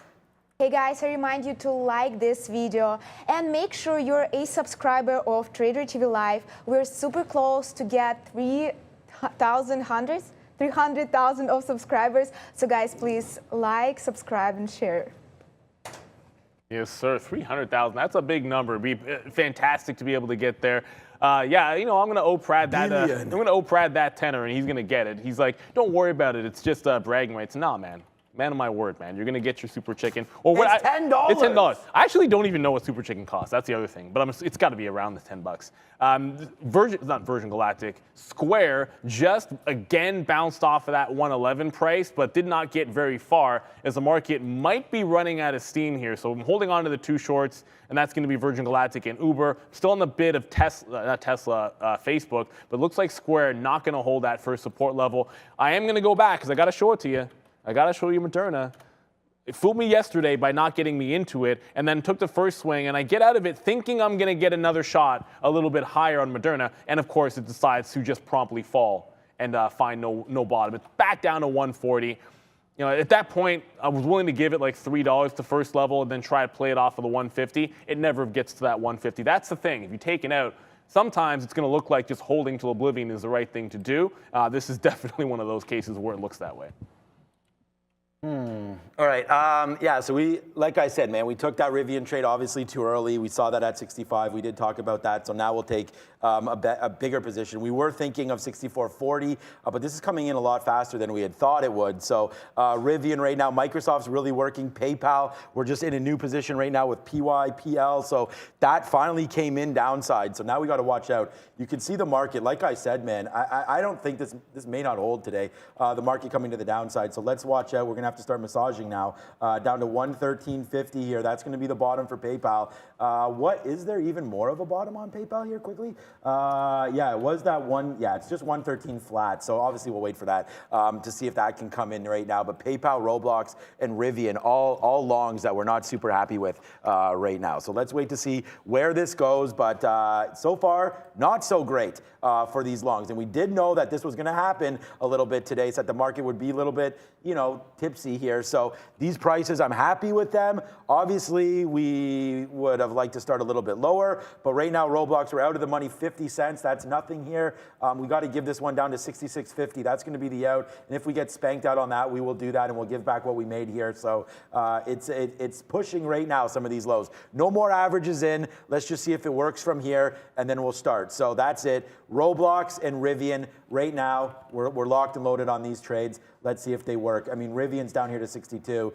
That could be the sort of the next area there. But I'm going to review some of my notes and just see what some of these average in prices are, because right now we are coming to the downside. Yeah, I mean, at this point, it's like Virgin Galactic, it just rolled over off the high of the day. So I can add to that position where we liked it before, because you get the pop. There wasn't the fade initially, but then it tests a high and then blows back over. So, okay, fine. That's still setting up the way we like it. Uber's in the money, but then immediately the longs, it's like, you know, stop out on the breakout on Rivian, and then we're looking at Square, which could retake the low. If that gets taken out, then I'm going to get stopped out of it. And it's the situation, you try to hold on to what's working, so the shorts are fine, and then looking for other shorts might be the other play. But I'm not seeing anything that I loved, right? Like we had a couple of setups on Moderna, which we liked.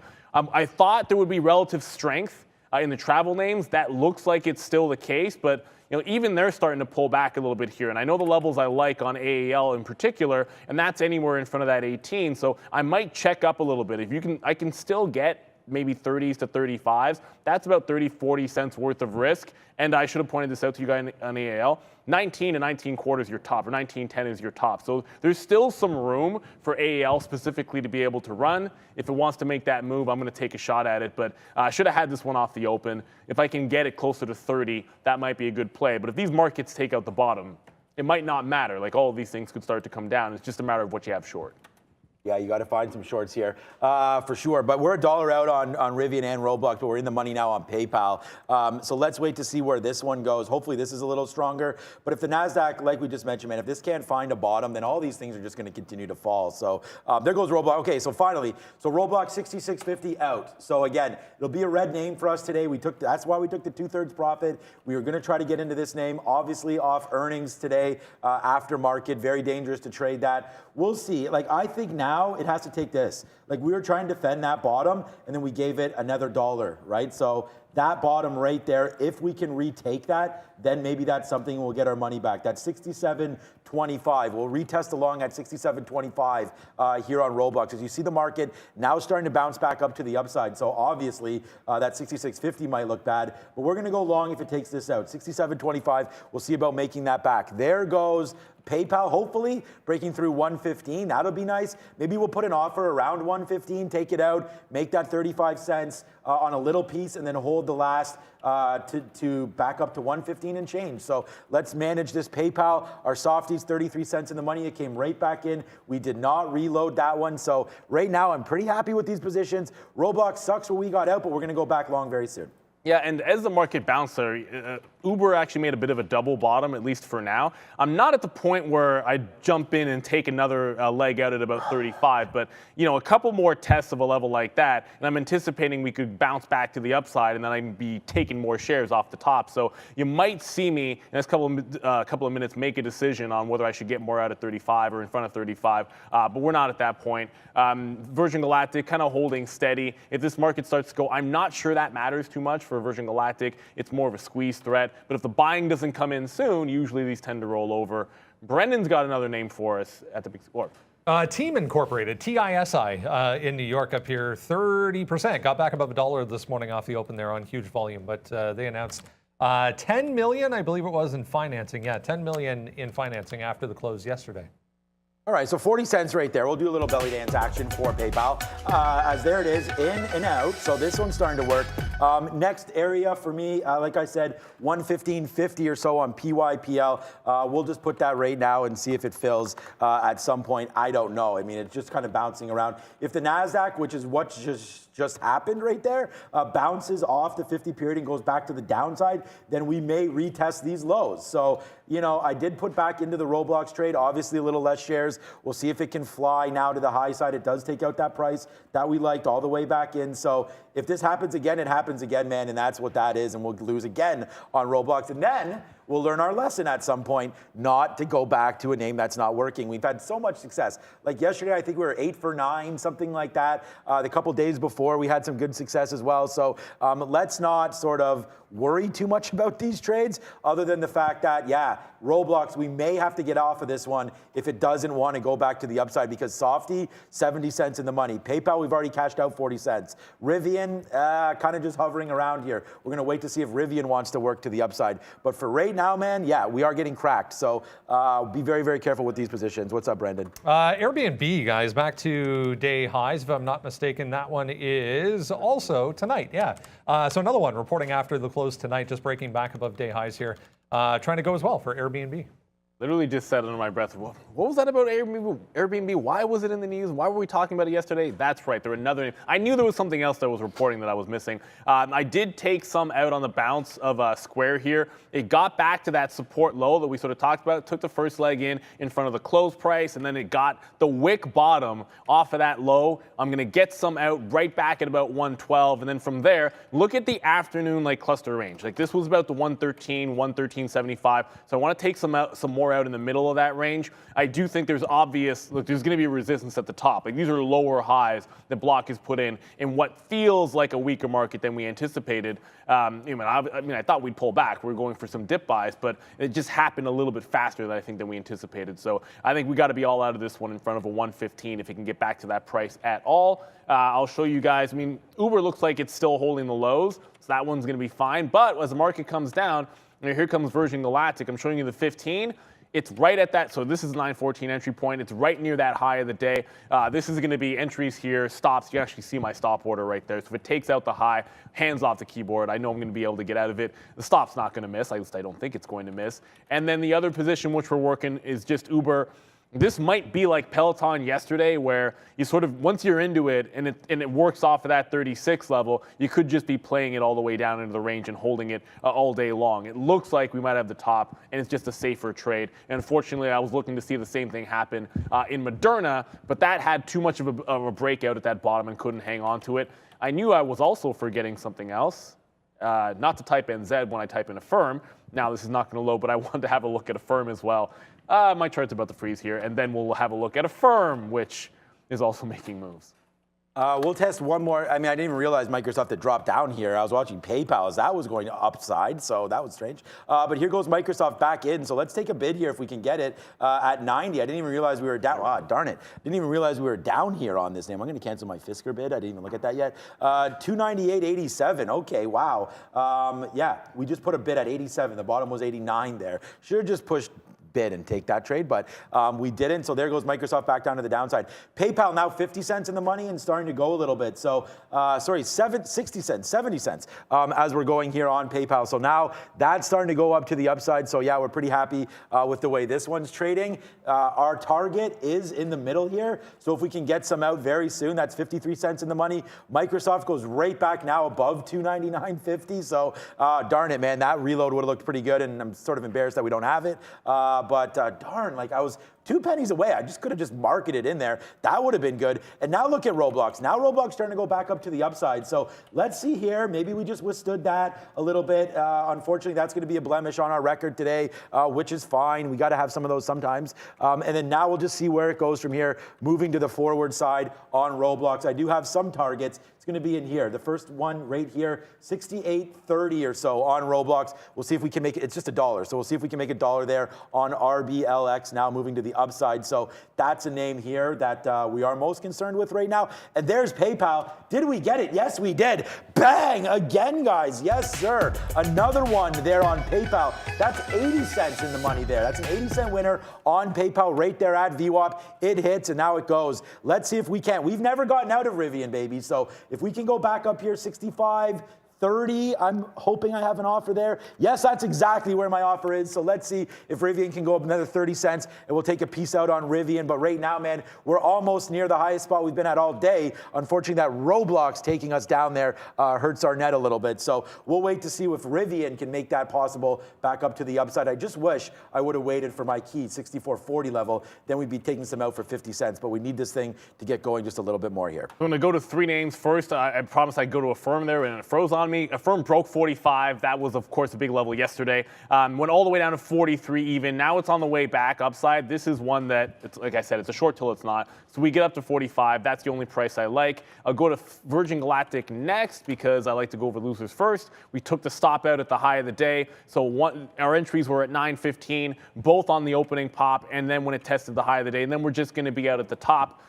Square, which is the other one I want to get to here, that continued up. You just saw a bit of a bounce back in the market. So Square back above VWAP. I took some out at that 113, and I showed you guys the 15-minute and why I think you might just need to get out. I'm going to get out of all of it in front of this 115, 116.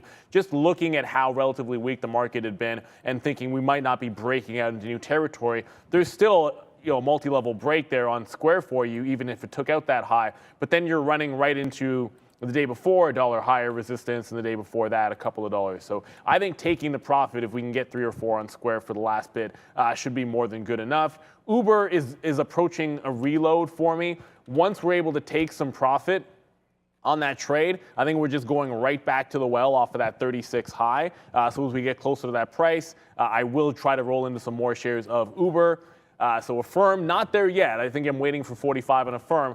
In all of that chaos in the markets, Facebook actually never came to 216. So, sitting down there on that bid, looking for it to get down to at least 217 to get in front of the 16 level, you're actually seeing it hold up just a little bit better than that. So, for now, Facebook is still positive and still holding out, but I would like to get into this one at some point. But I'm not going to chase it. We've got to get at the levels that we like, or we don't take it at all. Brendan is at the big screen. It's time for Happening Now. I mean, it doesn't always feel like it's that good, but that's a pretty good looking board. Hey guys, yeah, big time positivity. Let's have a look at how things are doing so far. 1.15 right now for the S&P. The Dow 0.9 to the upside. The Russell nicely higher. Same story for the NASDAQ. The composite there leading the way, 1.8%. For the NASDAQ. So nice day, nice bounce back day potentially here setting up. Micron, we had chip makers on watch this morning. Micron gave you a nice flush off the open down to 91, but right back into that pre-market range, still up 2.5% for MU. Wanted to mention Tesla, what a monster this has been. Held 900 there nicely. We're back to day highs, up $15, guys, for Tesla. Back over to you. Yes, sir. And yeah, we haven't been looking at Tesla, but we do have Rivian right here. So that's going to be a good trade for us. 50 cents now in the money. We talked about that. This is another sticky note name, Rivian, doing really well for us today. Softy doing really well. I can't believe we didn't get that reload down there. We'll put another bid near 299. We should have done that already. PayPal. So I mean, just reviewing some of the trades we have right now. Microsoft, big time trade today for me. PayPal, 70 cents now in the money. That's a good one. Roblox, not great. It hasn't really moved. We're long 67.20 there. It only goes to 67.70 just to make sure. 66, yep, okay, that's a reload position. 67.80 we're waiting at. Okay, let's go. 67.82, right, we're trying to take a little bit, 50 cents on a first piece here, then we'll let the rest go to the upside. So if we can get some out in the 80s, we will do that here for Roblox, as there is some size at 80s. So just let's see if we could take it out, and then we'll take 50 cents back on this name, and then hopefully go the other way. So let's see what happens now with Roblox, trying to go backside here. So far so good on that name, other than that drop off. And then Rivian, we're still waiting. Let's give you a target, because I do have an offer here. 65.70. So I just put it up here, right sort of where we started our bid. We'll put that out right now. So yeah, so far so good here. Only one negative name on the board for me, and that's going to be Roblox. And we're going to try to correct that with this long. So yeah, we're going to keep going. Yeah, I know. There's Roblox news? Well, Roblox is up 4%. We already know that short seller report there. So That's not new. Yeah, that's old news. If you're talking about the same thing there, Copper Creek. So I'm aware of that. Let's just see what happens now with this trade.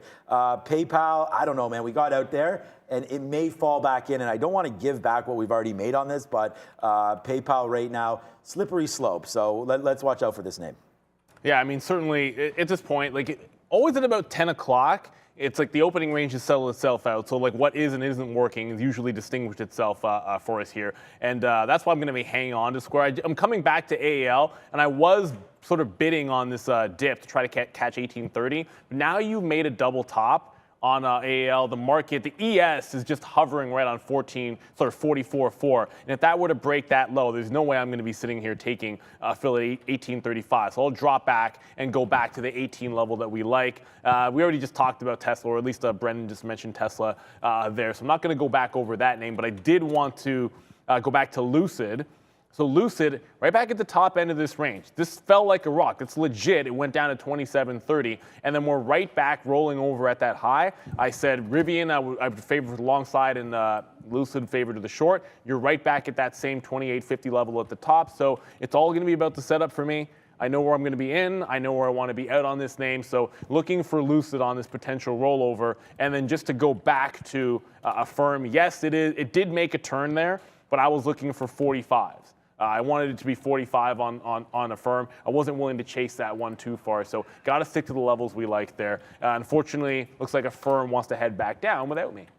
Okay, so there it is. We are getting some out now on Rivian as the market is falling. Well, I thought it was going to fall down. It did make a nice little wick bottom there. Let's cancel that other Rivian trade now because we just took a piece out right there. So, okay, we don't need to worry about it. We just took a piece out on Rivian for you yet again, guys. The diamond hand, man, we had to hold on to that one a little bit there for Rivian as that comes right back in. So we'll go Superman. Valeria's in the building, so we're pretty happy with that today. And then Microsoft, we are going to give back, you know, about a third maybe of what we made on this name if we do go back down to the downside. So we are obviously concerned here with that trade. But for right now, though, this is what's good. For me, we're waiting on Microsoft at 298.50 is going to be my stopping spot there. So 298.50, if that hits, man, we're gone on Microsoft. We'll take a piece out if it comes back upside anywhere near that 300. So watch out here for Softy coming back to the upside. Did we just get filled on something else there? Yes, we did. There goes Roblox. Yes, sir. So we'll put some money back into our pocket now.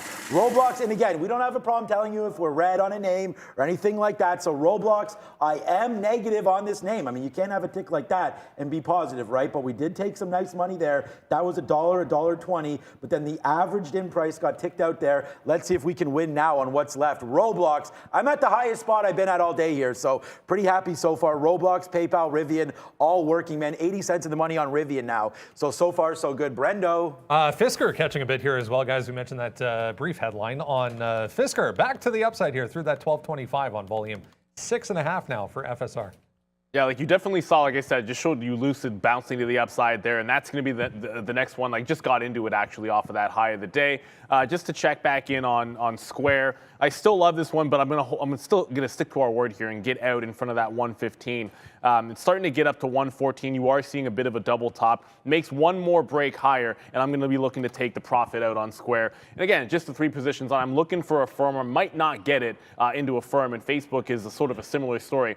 I talked about AAL, CCL is the other. Oh goodness, I just typed NASDAQ. CCL is the other. That's holding up pretty well. So both these travel names, I guess as expected, because I said that's what I anticipated. I still didn't get the long. Holding up a little bit better than the overall market on that relief. Probably less to do with the PPI, but more to do with the release of some tensions there in the Ukraine. $23 looks like it's a bit of a floor or resistance area for CCL. I'm playing AAL at 18, but CCL, very, very similar setup if we were to get back to 22 and a quarter, 22 and a half or so. And Moderna, just to check back in on it, it does not take out the low of the day. So whippy action on Moderna. Looks like it might be still a sell. It just bounced off 138. If it tries to retest the highs, then I would look for my re-entry point there. But I'm just going to work with Uber, Lucid. Uber, I got the reload in front of 36 on Uber. That's a reversal if it takes out 36 to the upside. And then Lucid we just got into, and holding on to the Square long. Man, like I'm trying to use like ARCAs and BATs and EdgeX and stuff like that to make fees so I can get paid. But like this, literally, I was at 298.16 and it just like bounced around, and I was like, oh, I'm going to get filled, no problem. Let's hit the make the money sign there. And then all of a sudden, it just bounces completely off. So I might just switch over to some dark pools there. And I know that's not a people's trader kind of move, using dark pools. But honestly, I mean, we just want to get fills here. And if these guys are going to route all these orders to dark pools, then yeah, maybe we'll pay a small little fee. There it is. As I complained, we just get out at 11s there, but realistically should have been 16s. So there it is. We'll go another little money spot there for Softy today. Only one red name on my board, guys, and that is Roblox, and that is now $1 in the money. So there we go. Let's go, Roblox. Let's go. And again, we have all the right names today, man. Look at all the names we're trading. PayPal, Microsoft, Roblox, Rivian. We have these names today. It's just, why did I push that out at 66.50? Well, you got to have an out somewhere. Oh, man, this could have been a monster day for your boy, but instead it's just going to have to be one monster day, not a double monster day, but just a monster one. As PayPal now $1 in the money, Microsoft starting to go back up to the upside right now, Rivian and Roblox all making that cash. So darn it, we did have that out. We got to be responsible for it. So we do have a blemish on the system today, and that is Roblox. But oh man, that cracked a little bit lower. So lesson learned, just like we did on Rivian, man, lesson learned on that one. Don't take these breaks. That was my lesson from yesterday on Softy. We talked about that earlier. So I was patient with Rivian and not with Roblox. So one way, one the other. Brendan, what can you do? Another earnings name, guys. Software named Sabre Corporation up 20% on the day. I just saw volume there at day highs, 1080 taken out. So a nice look for SABR clearing some highs.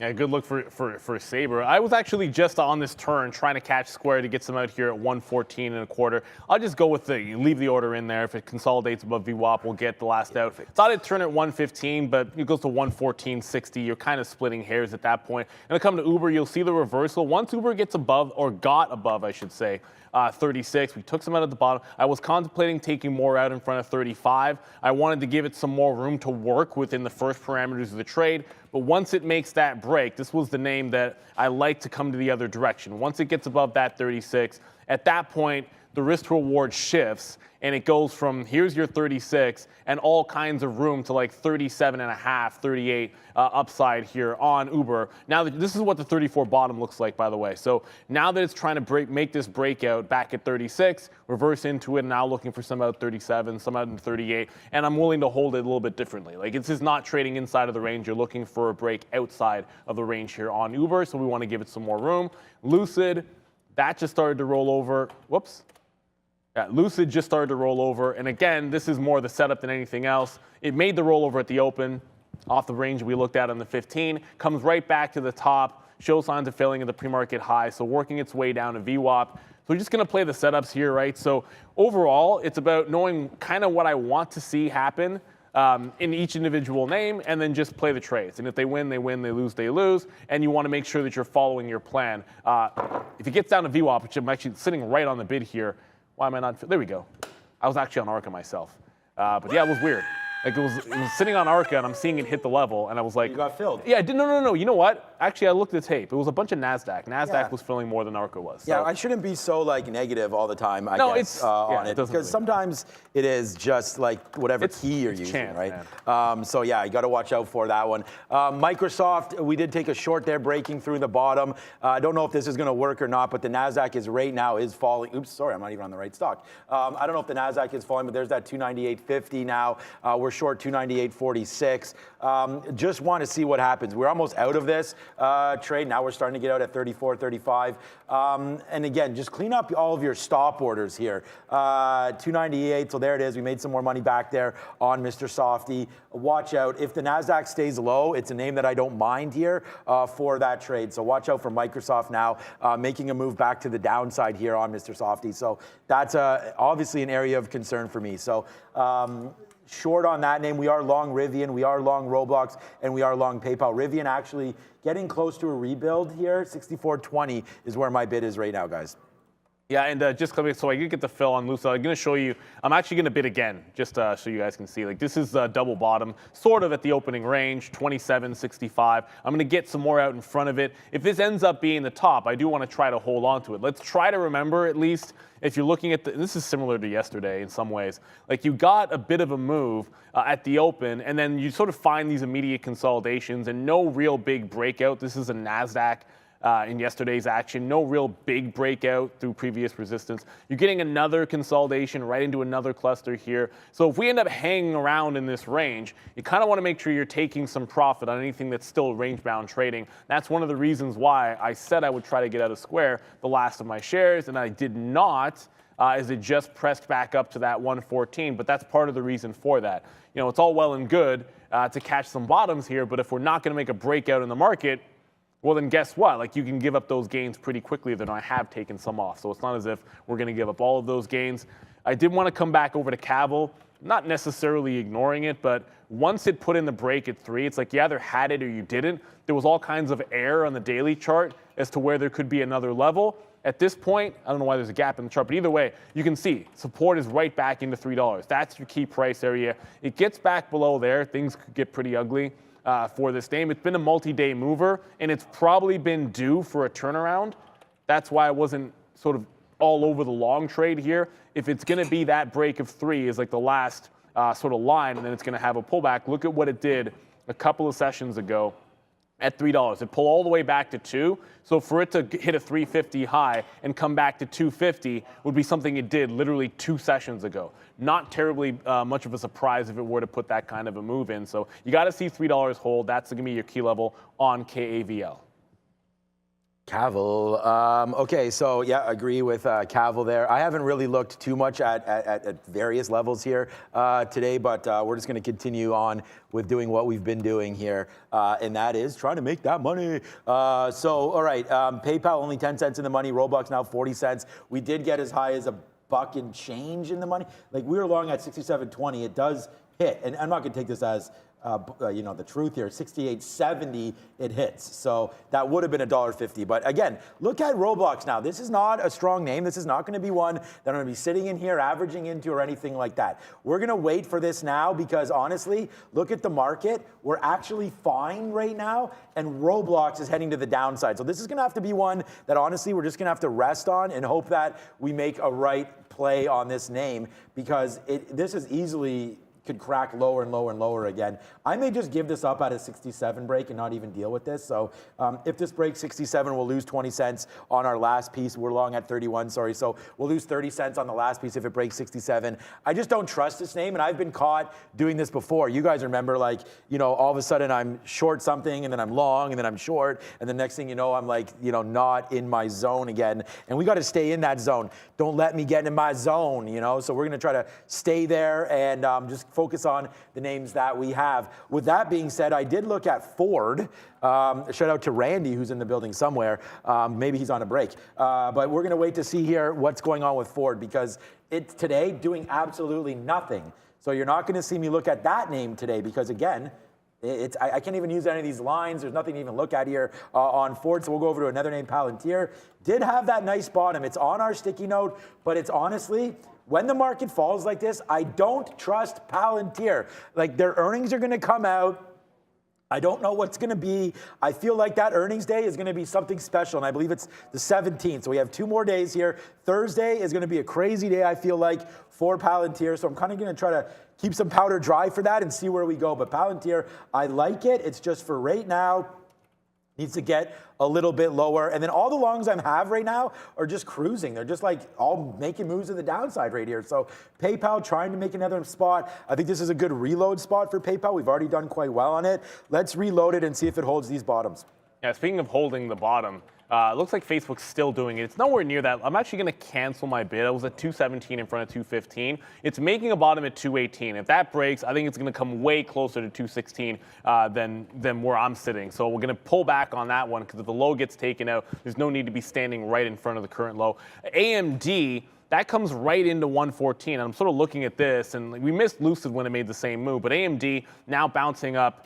The chip names have been pretty strong, but hasn't even recovered back to 118. And it was a significant level before that 118, and I think you almost have to go back to that well. Immediate rollover when we had PPI, 118, it was a breakout, it was then support, it's then turned into resistance the last couple of days. Feels like it's going to be the same thing here on AMD once again. So I'll be watching that one pretty closely. And then Lucid, I think we're still okay with this trade, but it's worth mentioning. It just broke VWAP now, got through 28, and then just immediately a buyer stepped up in here. So there is some buying happening in VWAP on this Lucid rollover. I'm not at the point that I'd move up the bid to try and take a little bit more profit, but I got to start at least thinking about it because, like I said, if things are going to be range bound, you want to make sure you're ringing the register when you got something in the range. I haven't gotten back to Rivian. We had the breakout, we had our stop. It hasn't come down towards support that I like. It hasn't retested the highs. It's sort of sitting in the middle, and I don't want to get trapped in the middle on some of these other names. Tesla, on the other hand, it's continuing. Like, look how strong Tesla is, right? That's the other thing with this Lucid short. Yes, it's working and in the money, but you're watching Tesla just completely scream here. And I said, you got to be careful watching the overall sentiment when Tesla starts to really get going. It's not at 950 yet. That's the big resistance point. But at the rate it's going, if the market can continue, this one could get to 950. Miss V, what do you have? Hey guys, we've got a very sweet super chat from Internet Enforcers to celebrate the return of the Russian princess and her Starbucks fun. Thank you so much. Actually, there is no Starbucks in my hometown, so I definitely will use that and go get my caramel macchiato. Thank you, Internet Enforcers. Back to you guys. All right, caramel macchiato time. Good call there. Thank you, Internet Enforcers. Miss V is back in the building. We couldn't be happier. Okay, PayPal, we're gone if this breaks this bottom here. I thought 114.25, so it breaks there, we're gone. We don't need to be in this name. We've already hit it. We're going to keep this name positive today for us. So a break back down through I believe that's what I put anyways. Yeah, 114.25 break, we're gone. There it is. So we're now gone on that one. So whatever, we'll just dap it up because look, we made money on PayPal today. This is just our last reload here at 50, so we will lose 20 whopping cents on the last piece there after making $1.20 on the first piece. So definitely risk and reward. We are all over that one right now. And then I'm trying to find some more names. If there is anything that you guys want me to look at, NVIDIA is still up 5%. AMD, Intel, we haven't really had a look at. See, I mean, a lot of them, again, just made bottoms and now kind of just cruising around. So we'll find some names, trust me on that one. But for right now, we'll get, look at that. Oh, out of PayPal, it comes right back up. This is what we're dealing with. Right now, we're going over to the big screen with Brendan with, it looks like it's a small cap recap, a name that we've been talking about. I wonder what it could be. Hey guys, yeah, pretty quiet morning once again for small caps. Couple to mention here. This KAVL I talked about just before the open. 3 was really all you needed to know. I tried it in front of 3, immediately got out of that. There was an offer that showed up at 310, 308, 310, and was selling some shares. Tried it again, got out flat again. The offer shows back up again at 340. There was 900,000 shares on the offer up at 340. So that gave you an opportunity back down to $3 even. We're chopping around near It needs to get back below 3 if it's going to continue, though. Might end up being a fade from there if we do. LRMR just popped up. So this thing was down huge yesterday on an FDA rejection of an application for a new drug that they had, but they just came out right now and said that they might be able to revisit that once again. So a huge volume spike back to the upside through 3 here for LRMR. So long on that one. We'll see how far back up we can go. And IPW, super boring so far. Lightened up a couple of times, got back in a couple of times. Not doing anything. 235 the high there. That's about it. IPW, guys. Back over to you. And that was one I looked at this morning, and just there wasn't anything too exciting with the small caps. Obviously, Cavil's made some moves there. One which I guess you mentioned already, the Context Logic, which if you've watched the show enough, you know that that's been a pretty weak stock, and it gets off the bottom here today, but you're going to see it tries to round, it gets to almost 250, and this is what 250 looked like a couple of days ago, and then makes a hard right turn. That's the thing we always sort of caution, traders looking to catch these bottoms, looking to maybe take that swing or break back out. Bank your profit. You never know what's going to happen. You never know when the rug is going to get pulled, and that's what you got to look for. And it's just the patterns. A lot of this time, it's just a short till it's not. Speaking of which, yeah, of course, the firm makes another fresh low. So, I sort of made that vow yesterday and managed to get into a firm like 4 or 5 separate times just to be in this one until the trend breaks. And then we do miss out the open. We're looking for a couple of things and did not catch them. A firm 42.5. And we're looking for that 45 peel back. You see it get to 44.40 there. And ultimately, that's a setup. Like if I want to take 45 and give it and sort of determine I want the high of the day to be my risk level, well, then jumping $1.50 in front of it when I'm looking to risk half that, I'm just not going to do it, right? Like I'd rather do this, sort of get Virgin Galactic where I wanted it, get the stop out, and then you lose what you expect to lose. Now, if I'd taken Virgin Galactic down here and it had worked, would I be celebrating it? Probably not, because I know I would have broken my rules. But that's the thing. Like, you've got to make sure you've got the entry point that you like. You're going to see it here. It's like take Virgin where you want it, it loses.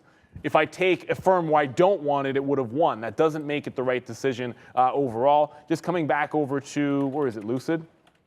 Lucid is still trying to press below that 28. The market's not really going anywhere, so I think we're okay to be holding on to this, at least for now. But at some point, like this is going to what or get off the pot. We're trading it inside of the range, right? So one of the reasons you take more out is because if it doesn't break the top, you can then get back in, and then you're sort of scalping that 30 to 40, maybe even like a 50-cent range that we're able to play off of on that Lucid trade.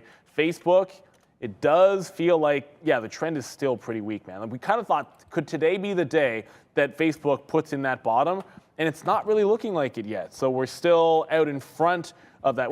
We're still out in front of that 216, but getting really, really close to a legitimate test of that low of the day. And if the futures break the bottom, then I feel like it's going to be Facebook of the FANG names that's going to be closer towards yesterday's low, or at least the first to yesterday's lows. We got some fruit salad, so let's hit the fruit salad guy right now. And we come back to find out that, yes, our Roblox. Okay, first of all, we got a nice little Rivian bid down there, so hopefully that will come into play at some point. But we did get out of our RBLX as it does take down that 67 spot there. So Roblox to the downside there as we hit some cantaloupe right now. Today's fruit salad brought to you by Cantaloupe. As you can see, nice cantaloupe. Nice little, the apples aren't the greatest, but there is some pineapple, apple, and cantaloupe. So whether or not it's a fruit salad or not, I don't know, 3 ingredients. I don't think that qualifies. You only need 3, technically speaking. Is that what it is? Do you need 3 for a fruit salad? I don't know. But we have 3 right now, so that's what that is here. Okay, yep, Valeria is back in the building, Mr. Rob, as he asks on our internal chat. All right, so Square, I know you're already on that one. AMD back to 115. Like, again, we talked about this. Like, look how choppy this market is today, guys. Like, I'm so thankful to be able to find these winners and have one stock losing today, Roblox.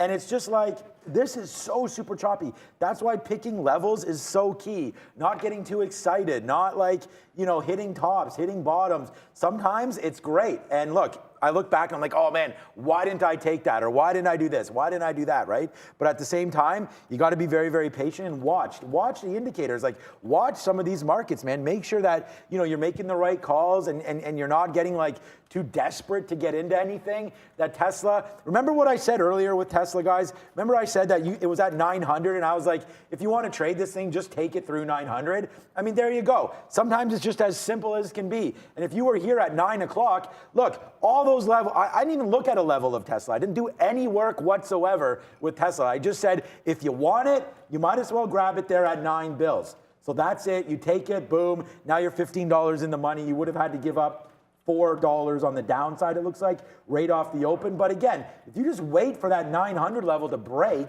then you don't even have a problem. It doesn't even, like, here's the open. Down here. Then you wait for that break, which happens at 933. Boom, to the upside, and there you go. Then you have your $15 winner there on Tesla. So I don't have it, so it's not like I'm like, wow, I have that trade. That was so easy. But it's just talking about key levels. And I think if you wait for these key levels, then maybe you can do some damage. And that leads me over to Facebook. Like, down here to 217. I didn't even realize we were down here. I heard Neil mentioning Facebook a couple minutes ago, but like, this is again near very, very low levels. NASDAQ doing nothing. This name pretty red. So what we're maybe waiting for now is a little bit of a bump up in a name like Facebook or a name like Microsoft that we know is weak today. If we can get it back near the 50-period moving average, then that gives us an out if it does go back up. And at the same time, possible resistance for pushing through. So let's be very, very patient right now. We only have a half hour left in this show, but so far so good. I mean, I'm not at my highest spot because we did drop down on this Roblox trade, but we're pretty close. It's been a successful day. Brendo, give us another name. Another little one here, IMTE, just popping back to the upside. This actually halted out of the gate this morning, still 11% here, but you can see big volume spike again, back through 7 there for IMTE.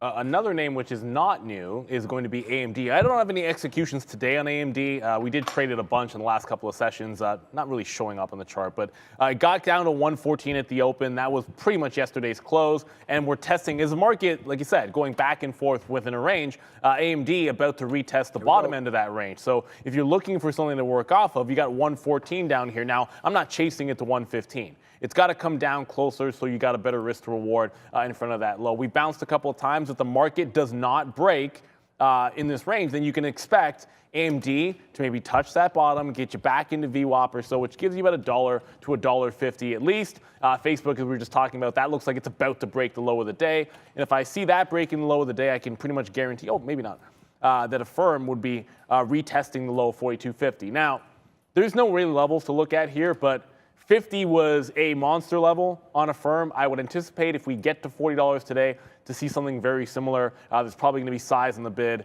I'd probably go long in front of it before looking at a break on a firm. But $40, if it gets to that price, I'm probably going to test a long in front of 40. I'm not saying it has to happen or that we have to get there today, but if it does, I'm expecting to be long in front. Uh-oh.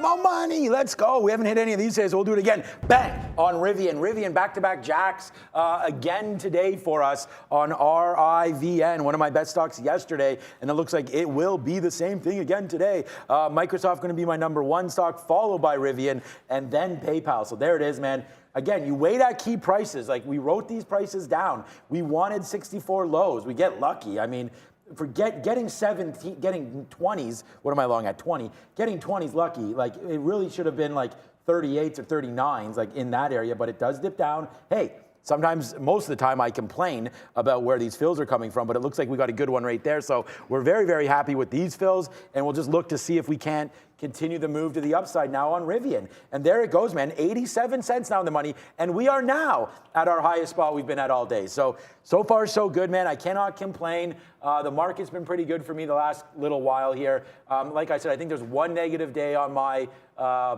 count for this month, maybe 2. We'll have to double check that. So we're pretty happy. We've been getting good reads, and we just keep going back to the well, right? We keep on looking at names that we're comfortable with, that we've traded before. And again, here today, Rivian, we traded Rivian yesterday. We didn't trade Roblox yesterday.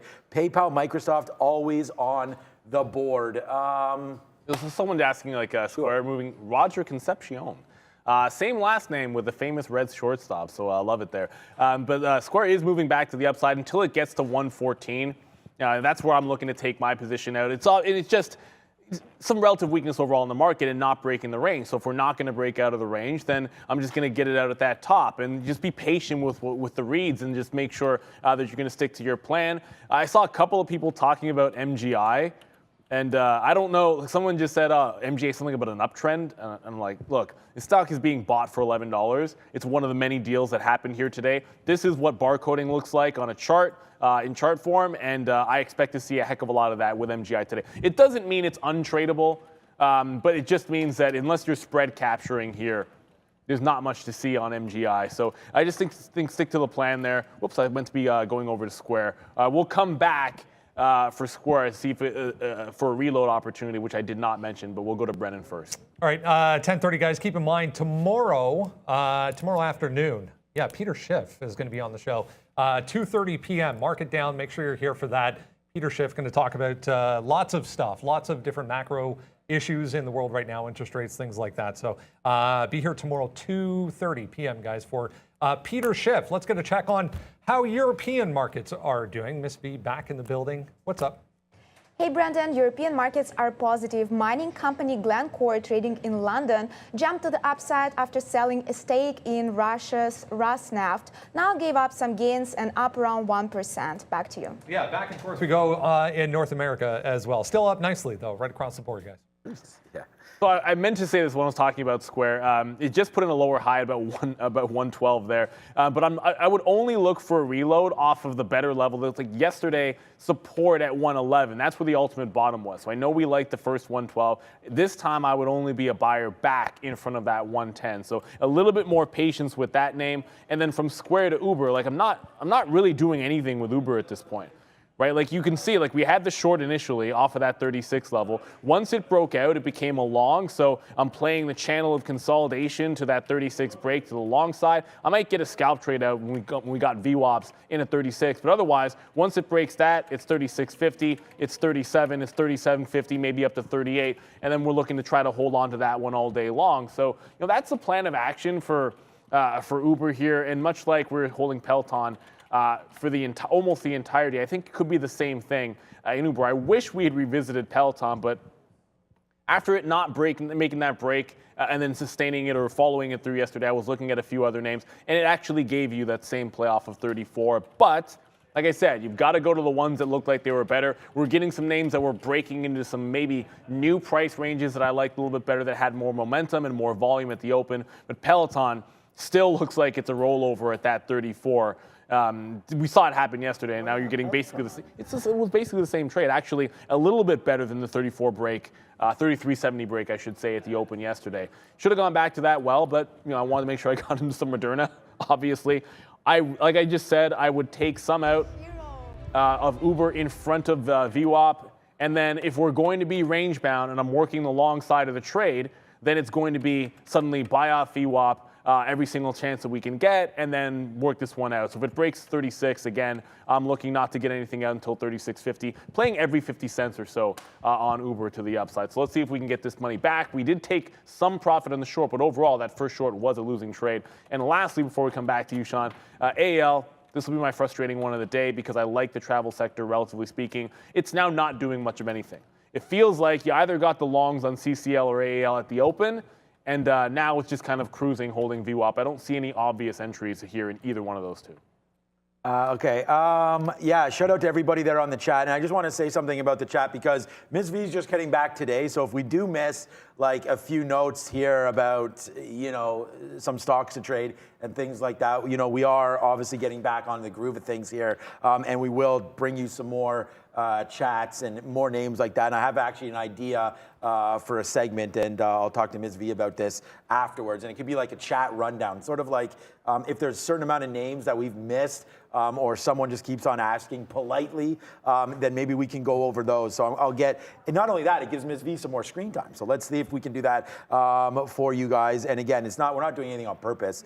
Sometimes when we're in these names, I get sort of focused on what we're looking at, and I don't even look at the chat. And honestly, today it's been one of those days where I haven't focused very heavily on said chat. So my bad on that one. We will look to do better in the near future. But for right now, I don't have much, man. We talked about Ford. I mean, Rivian is a nice trade for me so far. Ford, I'm just waiting for things to start to break out, right? Or down. And a lot of these stocks right now just aren't doing anything. I just mean break out of like the current range that they're in. I don't know where these things are going to go, but we are looking at right now Ford just hovering around here. That's not doing anything. We did have a kind of a good out on Roblox 67. It doesn't look very good right now. So I don't mean like, yay, what a good out on Roblox. It's just that, you know, I don't know where this thing's going to go. It does go up $1 from here. And I just kind of want to leave Roblox alone right now. We've made some good calls on it early and a nice one right there. But then we let it go and we didn't take it out. So, you know, again, I'm not super happy about how I trade Roblox. So I said I made a good out. I meant the other way around. 67, it does go to 68. So that was not a good out there for Roblox. But one name that I've sort of ignored that now that I feel like we're getting close to back in here, what about something like AMC? So that was a name that we had obviously looked at here earlier. It's ticked down near 18. My orders are down here. Like 1780, and so maybe we need to switch it up. We don't need to be like super crazy about all these stocks. We just need to make sure, like I said, that we have the right prices at the right times. So maybe 18 is now a level here on AMC. So that could be something that we look to defend here in the afternoon. I mean, we still have 23 minutes until we go back over there. Tesla's still at 915. And guys, honestly, when the market opened up, and you'll know this because I was talking about it, it was 1.7. Like, here's the market opening right here. This is right here. So this is the first candle. We go all the way down here, basically make bottoms, right? Then it rips right back up to where we are. Then it goes even higher, then back down, and so on and so forth. And after an hour in the market, we wind up at the exact same spot. So I feel pretty happy with said performance so far, being $1 in the money on on Rivian. Microsoft's been pretty good, but again, very, very tough day to trade. Can't blame anybody if you sort of sit this one out and wait for something to actually happen. It's been a tough one today. You gotta wait for the levels, right? Like, I'm still waiting for Facebook. I just said like a couple of minutes ago it was about to break lows, and it still hasn't done that. Square is back to VWAP, so like I said, I'm gonna look to get out of it around that 114, 115. I've canceled my order, and when it gets to that price, I'll just trade it manually. It's not like a million other things are happening. Uber is back to 36, so we're still managing that trade. Lucid's still in the money, but they have a stop, and it's retesting the high. That'll stop out if it breaks the high of the day there. And then the other thing, which I think is going to be a big deal today, because if you're looking for something that's moving outside of ranges or sort of breaking out or breaking up or breaking down, at least a firm falls into that category, right? Like the market's flat, it's taken out the lows, it's down 1.5%, and I do feel like as long as this trend continues, it's almost like an inevitability. Like you saw Facebook a couple of days in a row, just continue to grind lower. I think that same pattern on a firm, which probably an easier thing to happen here, gets you down to that 40 level. So you're not going to play it off of 42. It's either going to be up at it's down at 40, or we're trading it back here at 45 if it can get there. But the trend has been pretty clear almost every single day. There were some longs on breaks, but then it tried to break out at the open yesterday, and then look at what the short was like. It got to the first obvious level you could look at, which is 47, and then fell for the rest of the day. So as far as I'm concerned, that is not a trend reversal yet. Like I said, I'll be manual on where I want to get out of that square trade, but it will be in front of that 115. It doesn't feel like we're breaking out of the range. So when it slows up in that range, I'm just going to get out of square. Happy that long will have worked out as we take you to a board that I know it's sideways today, but we gapped up most of this move, and that's why it might look a little bit deceiving in Sector Watch. Hi guys, yeah, quick look at the S&P 500. As you mentioned, Neil, the gap's up. Now we're just going back and forth, back and forth, back and forth. Stuck in the range outside of a few individual names here with news, earnings or some sort of news. Very, very positive right across the board. Except for the energy group, as we said, oil to the downside on the Russia headlines this morning, positive Russian headlines, but oil to the downside. So the energy group, far corner there, the only one of note really standing out as negative. We talked about some of the travel names. We'll start in the industrial sector here. All the airlines, really, really nice moves today. 5% for Dow and Love. UAL, AAL, almost 6% to the upside. So airlines are strong. There's Boeing as well, 3.7 back to the upside. LDOS reported disregard 4% lower. Tech stocks also nicely higher, led by semiconductors today. The entire group Every single one in this group in positive territory today. Software names, hardware equipment makers also in positive territory. Same story for consumer discretionary names. These are the cruise lines. Same story, 6+% right across the board for those. Expedia there as well on the upgrade, 5.25%. Automotive names here nicely higher as well. Tesla 4.5%. As we said, there's Ford at the bottom there, 2% back to the upside. So it doesn't really matter where you look outside of what we've mentioned already. You're going to find positivity, even the communication services, real estate group again. Oil, the only problem right now, 1.3%, guys, for the rest of the market. Back over to you. We got 99 it a problems, and problem? oil is one. But I mean, Apparently. it's been up so much recently that it's like, is it a problem? No. I don't know if it's a problem. We ain't got no problems here. Microsoft right now, guys, we just took a new position long right here at 299.30. We got part of it out at 299.50. And there we go. So yes, sir, another one coming out through the board here now on Mr. Softy as we continue to make moves to the high side now as Softy goes. Go, Softy. This is another 50-cent win. So as we said to you guys, man, we ain't going to stop. As long as these levels are here and we're able to find them, then we're going to take these ones and then hit them and go long. So there it is, breaking through the 50 period. We take Softy there, and now we're in the money, 50 cents on this name. And by the way, ho-hum, check out Rivian right now. Look at these trades on Rivian today. Pretty simple. It's just we should have been loaded up more down in this area. That's all. First mistake here, 65.70. Then in there, we were nervous about that, which did not let me reload there because I was felt like we didn't have great prices. Should have reloaded there, but then I felt like the Roblox scenario might happen where it continues to fall. So we ease it up. We take some out right there, make the money. Then it comes back in and we reload it and bang and bang. And now we're at $1.40 in the money on Roblox, 70 cents in the money on Microsoft. And now it's just sit back, relax, and count the money.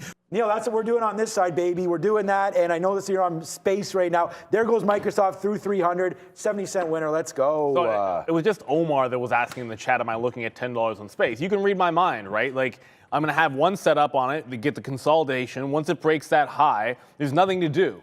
If you like the long trade, fine, go for it. It gave you a breakout trade to the long side. I had no intention of taking that trade. But yeah, I'm waiting for $10, and we're getting very close to it. So you get patient. You know where you want to execute the trade, and you know where you don't want to get caught. And the same thing here. Like, I could be sort of trigger happy on Square, but you know, I was looking for it to get back above VWAP, and then I said when it gets to this 114 to 115 area, I want to play it manually just to check the acceleration or lack of it, and then make a judgment call. Now, as I say that, like I just mentioned this now, yeah, there we go. There was a 5,000 share order at 114. I'm on level 2. Let's see if I can get this for you guys. There was a 5,000 share order that showed up, caused a bit of a turn, and then it got filled. Put it back at 114 again, then got filled a second time. So I'm just going to go ahead and take that as a bit of a hint. I'm going to get out of that trade. We're anticipating maybe we get it closer to 115, but we'll get out of Square there. I'm still holding on to Uber. I think the plan of action hasn't changed on Uber to the long side. This one, I want to try to be into it.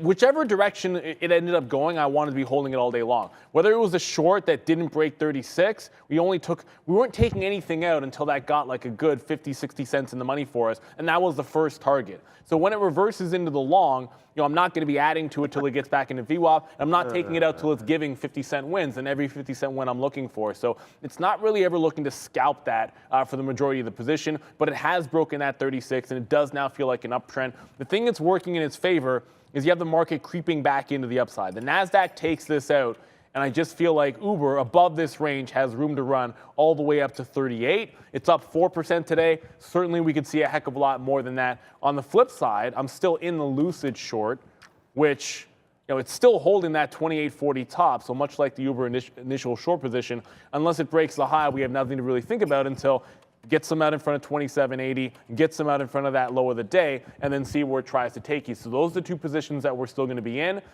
As Virgin Galactic never got to 10, it got to 9.75 there. But if it gets to 10, I definitely want to be involved in shorting that. And of course, if a firm sees $40, we'll be on that long. Firm down to $40. Well, it's not there yet, but Yeah. Man, I remember, it's funny you just said that 40, because I remember at 140, I was like, man, I should have shorted that thing. We just had our last piece of pineapple there. Done. Bye-bye. Because we have nothing to do, man. We're just chilling. $1 in the money on Microsoft. Like, I almost got out there. I was waiting at $300.40. It went as high as $300.30. So, yeah, we were just stone cold chilling, waiting for that to go back up to the upside there.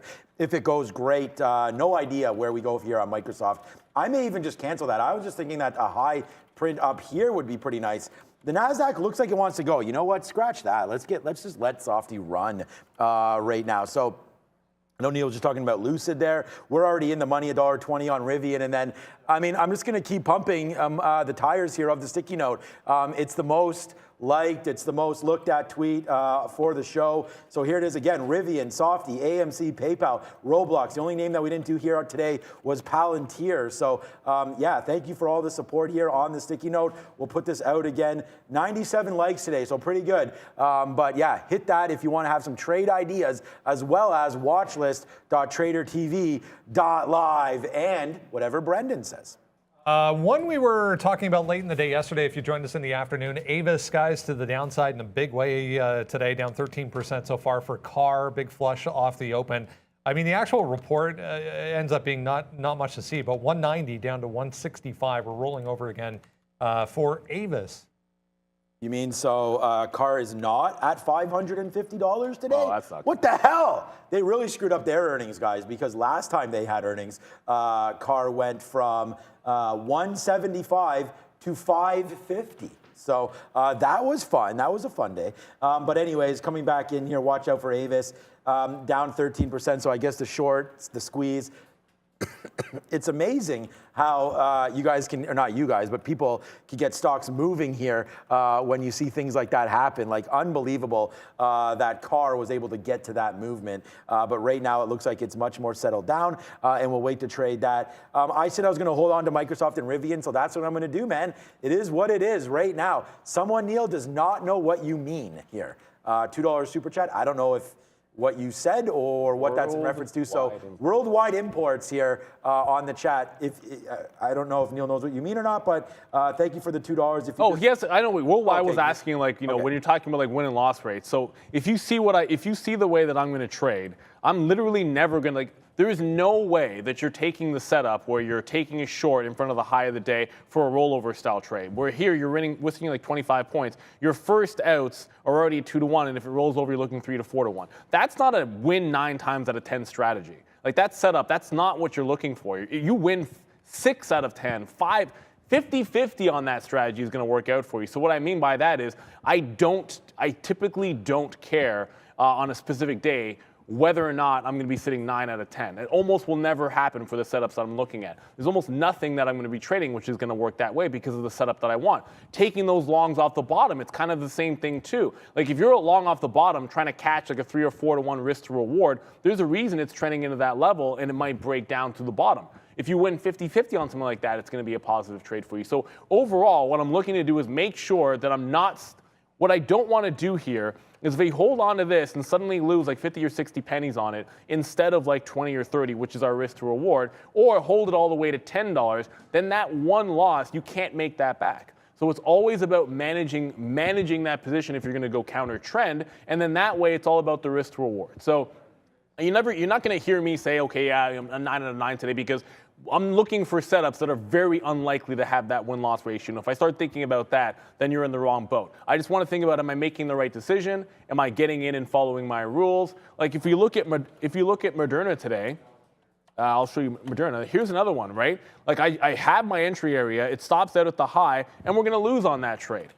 What I want to ask myself is, if I take that trade 10 times out of 10 and it wins 5, is the risk to reward there? Okay, well, you take that trade yesterday, and even the worst possible exits you could have is going to be 2 to 3 times the win than the loss I'm going to take on today's trade. So when you're looking to trade something like that with a counter trend entry where I'm shorting a pop, I can't worry about winning it 8 times out of 10 because the risk to reward is too fantastic on an opportunity like this. So I'm going to take that setup every single time and then worry about, did I hold to my stop out? Because it works in both directions. If this starts to make a breakout on Moderna, you could be $20 or $30 out of the money. So I'm not holding it forever against me. It was the same thing with Rivian. My stop was 1, but I felt like it had $3 worth of upside to 69.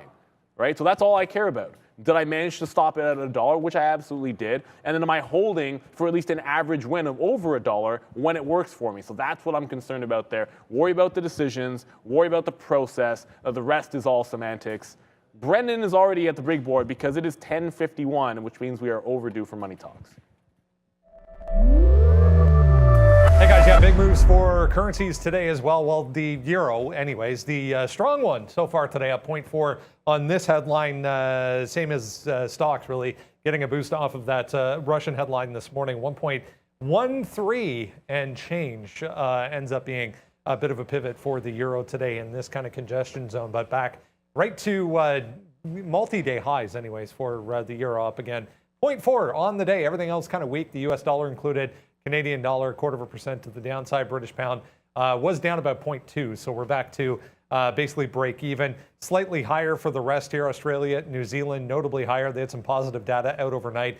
Turkish lira tends to do the opposite of what the U.S. dollar, along with those two. Bitcoin back to 44,250, we'll call it. Still a nice day, up 4.75, guys. Back over to you. Yeah, I know Softy's trying to test days high, and we probably should have got out right there, Dan. Was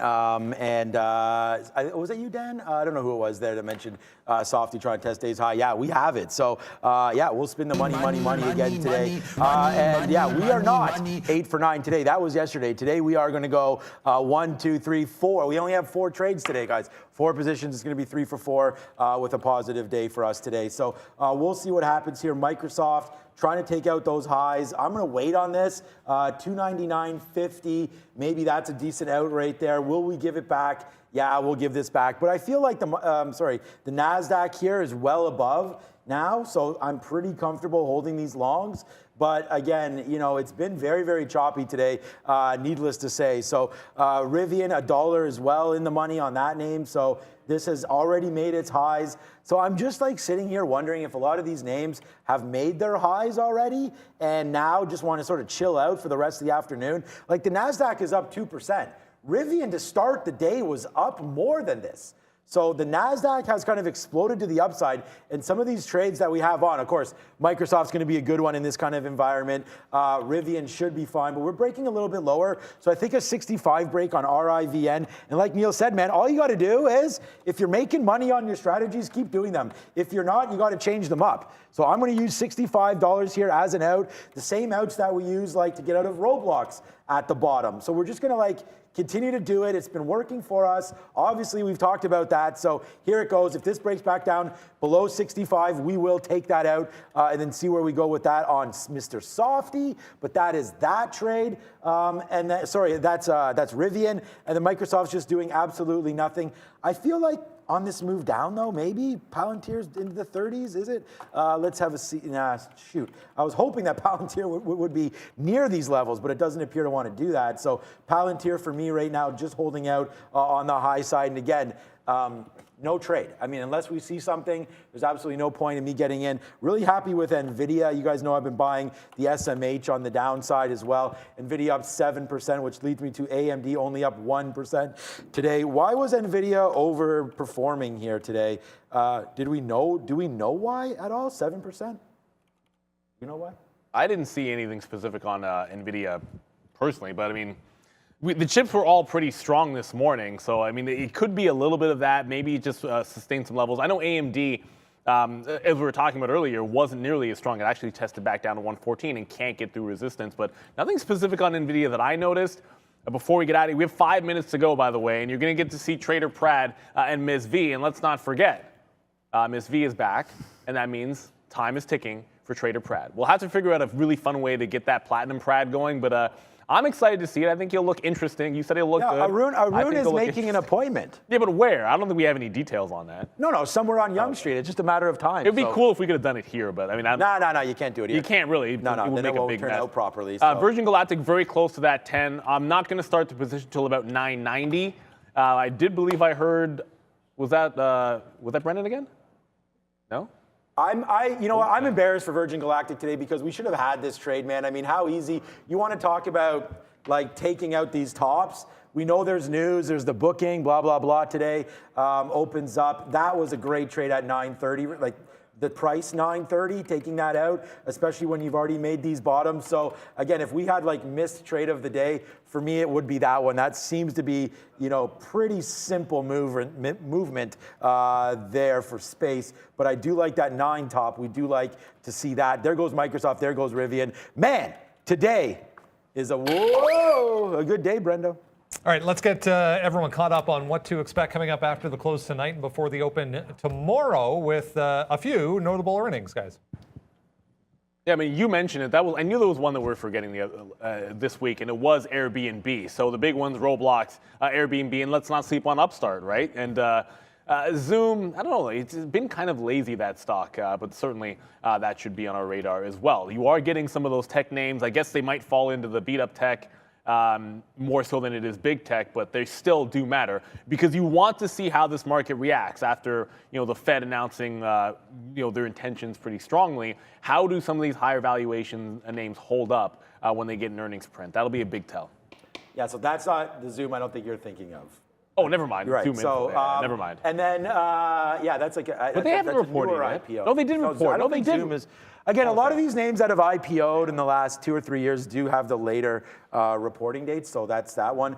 The one I want to look at there, and you guys know what's up to Goldman or anybody that else is here, I've been a buyer of Win here. Wow, okay, didn't even realize we were still up here. I've been buying Win at $80. Every time it comes down here, we've been buying Win. So yeah, happy with them. We'll see where it goes. If it gives me another opportunity to buy more here, that's exactly what we will do. We shall buy more. And there it is again. Yeah, another one hit the money. Obviously, we're not happy because it's going to the downside, but now that I see my net, we're pretty happy with that one because we take another win here on Rivian. But hey, it breaks through. And this is why you got to have these outs. We are holding Softy. So Softy is going to be a different story. But there it is. We are out now on Rivian. You see, there's the out at 60. We got a great price, 90s. Now it's bouncing back up. The spread is 10 cents. So that was a good out. It just ticked as low as 78. Rivian, we are now out of that one. And again, it's just I don't want to have another Roblox trade happening. And this is what I mean by that, where we average in, get out the bottom, and then it just continues to rip up. Good thing we reloaded, but the reload was $1 later. So yeah, let's not sleep on Rivian or Roblox here as we're going to get ready to throw you to the big show. But right now, or the middle show, it's Ms. V with something that we haven't done in her absence, and I think that this would be the day, the national day. What's up, Ms. V? Hey guys, I hope you're all having a great day and a profitable day. Anyways, a full day is ahead, so please join Prad and me to continue trading. Don't forget to like this video. This means so much for the community and the show. And happy National Gumdrop Day. Oh, those. Oh, yeah. That's interesting. Yeah, we were talking about those this are kind of the yesterday. things that I thought that Tony had. Well, they're basically the same thing. No. Basically, yes, it is. They're basically the same kind of. Tony's thing is straight sugar shaped. These at least have some. Okay, those are a little bit more gummy. Yes, but yeah, the overall, gummy, that's a good word. Yeah, there's just like some. It's like a spectrum, right? Like some of them are mostly sugar. Some of them have a little bit more of the gummy action. I prefer gummies as well, but they're still all in the same family. I know Tony's all over this National Day. He still got some of that candy, which maybe I'll have another piece of. But I want to shout out Tim for bringing some delicious baklava for everyone in the office. It was delicious. If you've never had it, it's a fantastic treat. I always forget where it's exactly from, so you guys can correct me on that one. Is it actually Turkish or is it somewhere else? I'm going to assume it's Turkish. There we go. Okay. Yeah. I mean, I didn't know for sure, but there you go. It is Turkish. It is almost 11 o'clock. The Dream Team is back. I want to thank Arun for doing a fantastic job filling in. Well, okay, fair enough. For the midday show. For doing a fantastic job filling in. But it is back to Trader Prad and Miss V, Market Movers. Take it away. Welcome back to a beautiful Tuesday. We got the beautiful Miss V back to the right side. Yes, sir. Guess who's back? And as Neil said, yes, guys, Arun is great. I was watching the show. He made you guys to get us 3,000 likes. So proud. Get ready. I'm back, and we're gonna make you blondie. We're gonna do it. But original team, Dream Team is back. So welcome everyone. Please make sure you like this video, be active on the chat, and ask us anything. Great day today so far.